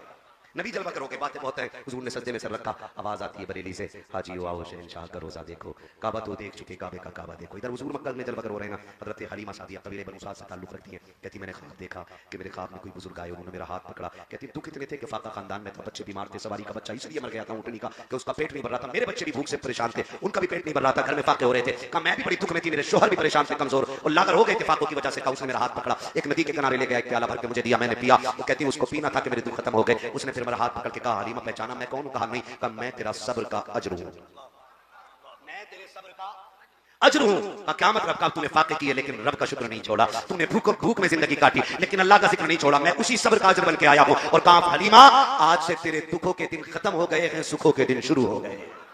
कहती मैं सुबह उठी, मैंने अपने शौहर से कहा हारिस हाँ कि चले हम भी मदीना मक्का। कहा क्यों? का बच्चे ले आए। कहा सुन सवारी बीमार है और हम तुमसे चला नहीं जा रहे, पता जाएंगे बच्चा लाएंगे उसे क्या खिलाएंगे? कहा हारिस अपने बच्चों के फाके देख लो, क्या करेंगे हम लोग, कैसे पालेंगे? चलो ना, कई साल से कहे नहीं है। कहते मैंने जिद की और अपने शौहर को लेकर कबीले के साथ निकली, काफिले के साथ 9 औरतों का काफिला था जिसमें हजरत हलीमा वाली कहती हलीमा एक काम कर, या तो साथ चल या फिर हमें जाने दे। कहती मैं अकेली हूं ना, मुझे ले चलो साथ। तो उन्होंने कहा नहीं अगर तेरे साथ चलेंगे तो हमारा भी खाने पीने का सामान खत्म हो जाएगा, इतना सामान नहीं है कि रुक रुक के जाए। तो कहा ठीक है फिर जाओ। जब वो गई ना, हजरत हलीमा ने रुख किया मक्के की तरफ और रो के कहा था पैदा करने वाले तूने हलीमा गरीब बनाई थी और नसीब भी गरीब बना दिया था। क्या गरीबों का मुकद्दर भी गरीब होता है? कोई आज हलीमा को मुंह लगाने तैयार नहीं। इतना रो के कहा, पीछे पीछे चली। जब ये औरतें बच्चे लेके निकल रही थी तब हलीमा मक्के में दाखिल हो रही थी। ठीक है जी, रिवायत अलग अलग है लेकिन मैं एक रिवायत के मुताबिक पढ़ रहा हूं कि आप आई, रात का सन्नाटा था, काबे शरीफ के दरवाजे पे, हरम के दरवाजे पे आ गए और इंतजार करने लगे सुबह होगी और कोई आएगा दाया का तलबगार तो हम चले। लेकिन बैठे बैठे ना मुड़ के काबे को देखा तो चीख निकली। वो खिलाफ पागा पकड़ के जाकर रोके कहती मालिक बच्चे भूखे छोड़ आई हो, जानवर फाके से है, मालिक करम कर, मैं तुझसे बारिश नहीं मांगती, सिर्फ एक कतरा ही दे दे, एक कतरा ही दे दे। मालिक मेरे बच्चों की भूख है, मुझसे अपने बच्चों की परेशानी नहीं देखी जाती। मालिक बच्चे औरतें ले गई हैं। मालिक हलीमा खाली जाएगी क्या? कहती अभी रो के मैंने इतना कहा था, इतने दरवाजे पे एक आवाज गूंजी, गरजदार आवाज थी। उसने कहा कोई दाया है? कहती जैसी मैंने इतना सुना मैं दौड़ गई, मैंने कहा जी मैं हूं। कहती मैंने पूरी बात भी ना की, मैं कहते हुए दौड़ गई। कहती जाके देखा कंधे पे चादर है और मेहराब माथे की बता रखी थी, बड़े खानदान का सरदार है, उसके माथे की चमक बता रखी थी, इबादत गुजार बंदा है, उसके जिस्म का नूर बता रहा था, ये रक्षकों में शामिल रहता है। कहती मैं उसकी शान और शौकत को देख के समझ गई, बड़े खानदान का बड़ा सरदार है। मैंने कहा जी मैं हूं। का नाम क्या है? कहा मैंने हलीमा मेरा नाम है। कहा किस कबीले से ताल्लुक रखती हो? कहा कबीले बनु साद से। कहा मैंने इतना कहा था, मुस्कुराने लग गए। मैंने कहा बताएं तो सही मुस्कुराए क्यों हो? कहा बेटी बस यूं ही मुस्कुरा दिया। कहा बताएं तो सही मुस्कुराने की वजह क्या है? कहा बेटी इसलिए मुस्कुरा रहा हूं, अल्लाह ने तुझे कितना सी मुकद्दर दिया है। कहा क्यों? कि अभी चंद दिन पहले मैं तवाफ़े काबा कर रहा था, इतने में आवाज आई थी अब्दुल मुत्तलिब महबूब हमारा है, इसलिए किसी दाया को मत देना, फैसला हम करेंगे किसकी गोद में डालना है। मैंने कहा मालिक किसे देना है? आवाज आई सुन, सबसे आखिर में आएगी, नाम हलीमा होगा, कबीले बनु साद से होगी, याद रखना हवेली कच्ची होगी, ईमान पक्का होगा। नारे तकबीर, नारे रिसालत, जश्न आमद रसूल। सुभान अल्लाह। समझ गए मेरी बात? हाँ, कहा हवेली कच्ची होगी, ईमान की बड़ी पक्की होगी, देखने में गरीब लगेगी। अब्दुल मुत्तलिब हमारा महबूब उसी की झोली में डाल देना। फरमाने लगे आओ आओ। हजरत हलीमा सोच रही है भी मैं आई नहीं, ऐलान पहले हो गए, फिर तो बहुत सोना लेना है, बच्चे को ले जाने की चांदी भी बहुत लेनी है। कहती मैं ये सोच के दरवाजे पे पहुंची, हाँ कौन है? दाया। कहां से हो? कबीले बनु साद से। इतनी बात बताई। अगली बात नबी की अम्मी कहती है हलीमा दरवाजा खुला के अंदर आ जाइए। दरवाजा खोला, जी मेरा पता कहां? तो कहती जब मैंने घर में कदम रखा ना तो हजरत आमीना की दीवारों से नूर टपक रहा था। मैं सोचने लग गई कि जिसकी दीवारें इतनी रोशन हैं वो बच्चा कितना हुस्न वाला होगा। कहती मैं एकदम से बड़ी, आमीना बच्चा किधर है? कहा सुन बैठ, बच्चा बाद में दूंगी, पहले मेरी बात सुन ले। बच्चा कोई आम नहीं है, और ये भी सुन बच्चा यतीम है। ये मत सोचना कि तुझे सोना चांदी मिलेगा, लेकिन हाँ मेरा बच्चा इतनी अजमतों वाला है, जब मेरे शिकम में आया ना तो पहले ही महीने से नबियों ने सलाम करने आना शुरू कर दिया। आज इस बच्चे को लेने आई हो, समझ भी तो लो ना। कहते नबियों ने सलाम करना शुरू किया, का पहले महीने से मुबारकबादियां मिल रही है। हलीमा बच्चा इतनी अजमतों वाला है, 9 माह मेरे शिकम में रहा है, लेकिन कभी मुझे बच्चे के होने का एहसास नहीं हुआ, कभी कोई दर्द और तकलीफ नहीं हुई। जैसे माओ को शिकायत होती है, कुछ के चेहरे बिगड़ जाते हैं, कुछ की सेहतें बिगड़ जाती हैं। हलीमा तुझे क्या बताऊं, जब से ये मेरे शिकम में आया है मेरे रंग भी निखरते चले गए, मेरी किस्मतें भी संवरती चली गई है। हलीमा इतनी अजमतों वाला बच्चा जब ये दुनिया में आया है, कोई ये कह रहा था कि इस बच्चे को दुनिया की सैर कराओ, इसको समंदरों को भी दिखाओ, उसको सर की सैर कराओ। मेरे बच्चों को बादल उठा के ले गए थे, जब आया था तो पानी टपक रहा था, कोई कह रहा था हमने इसको कायनात दिखा दी है, और कायनात को इनका चेहरा दिखा दिया है, और ये बता दिया है आज के बाद हुक्म रब का होगा, ज़बान इनकी चला करे। हज़रत हलीमा कहती फिर मैं तो धड़क रहा था, जल्दी करो ना, बच्चा किधर है? कहा हलीमा, कहती मैंने कहा आमीना ने इशारा किया, वो झूले में लेटा है। कहती बहुत देर से तो मैं बात कर रही थी आमीना से। कहती मैंने देखा कभी से झूला खुद ब खुद हिल रहा था। कहती मैं हैरत में पड़ गई, मैं आगे बढ़ी। कहती मैंने घुटनों से झूला रोका, घुटने लगा के झूला रोका, हुजूर के चेहरे पे कपड़ा पड़ा है। कहती मैंने कांपते हाथ आगे बढ़ाए, हिम्मत नहीं हो रही थी। कहती मैंने हल्के से जैसी कपड़ा सरकाया। कहती बस पहली नजर पड़ी थी मैं दिल दे बैठी, पहली नजर पड़ी थी, पहली नजर पड़ी थी मैं दिल दे बैठी। कहती फिर मैंने देखा हुजूर सो रहे। तो जो मक्के की औरतें होती थी ना, जो दाया होती उन्हें बच्चों को पालने का सलीका आता था। कहती जगाना कैसा था मुझे पता है। कहती मैंने डरते डरते हुजूर के सीने पे हाथ रखा। कहती कुर्बान जाऊं उस माहे तमाम के, कि अभी आंख नहीं खोली थी मुस्कुराना शुरू कर दिया था। मुस्कुराए जान सी कलियों में पड़ गई, यूं लब कुशा हुए के तबस्सुम बना दिया, फिर गुलिस्तां बना दिया। आपने जब देखा ना आंखें, जब हुजूर ने बाद में आंखें खोली, कहती मैं बर्दाश्त न कर सकी, मैंने चिपट के आगे हुजूर को उठाया और सीने से लगा के बैठ गई। अब मैं जब लेके बैठी हूं बस मैं रोती जा रही थी, प्यार करती जा रही थी। आमीना कहती हलीम आप तो बता दे तेरा फैसला क्या है? कहा फिर मैंने ये कहा था आमीना अब ये न पूछ सोना मिलेगा कि नहीं मिलेगा, मुझे चांदी चाहिए कि नहीं चाहिए, ये बता बेटा देना है कि नहीं। कहा मैं ना कह दूं तो कहा फिर मेहरबानी करना इसकी खिदमत में यही रख ले, इसलिए कि अब इसे छोड़कर जाना गवारा रखी है। हजरत हलीमा सादिया ने सरकार को लिया। अब ख्याल आ रहा है हवेली भी कच्ची है, बच्चे फाके से भी हैं, खानदान में खानसाली भी है। हलीमा चाहती है आमीना जल्दी इजाजत दे ताकि कबीले को इसकी बरकतें पेश करूं। हजरत हलीमा लेकर के हुजूर को निकली है, जैसी लेकर के निकली है अपने शोहर की बारगाह में आई, तब किस्मत जाग गई है, बच्चा अज़मतों वाला मिल गया है। जैसी हजरत हारिस ने हुजूर का चेहरा देखा है वो भी कुर्बान हो जाते हैं। सरकार को लेकर के हजरत हलीमा सादिया जैसी सवारी की तरफ बढ़ी है। कहती बहुत जमाने के बाद वक्त आई थी, ख्याल ये आया कि क्यों ना काबे का तवाफ कर लिया जाए। कहती मैंने काबे का तवाफ किया और कहती फिर मैंने सोचा हजरत अस्वद को चुनूं, इस ख्याल से मैं आगे बढ़ी। कहती मगर कहती भीड़ देख के मैं रुक गई। मैंने ये सोचा कि जब भीड़ घट जाएगी तब हजरत अस्वद को चूमूंगी, तो मैं दूर हुजूर को लेकर बैठ गई। लेकिन सुने, कहती कि मैंने देखा पत्थर अपनी जगह से हिला और उखड़ के मुस्तफा के लबों पे आके लग जाता है। गोया कह रहा था हलीमा परेशान होने की जरूरत नहीं है, तूने सिर्फ अब्दुल्ला का बेटा नहीं ले रखा है बल्कि गोद में काबे का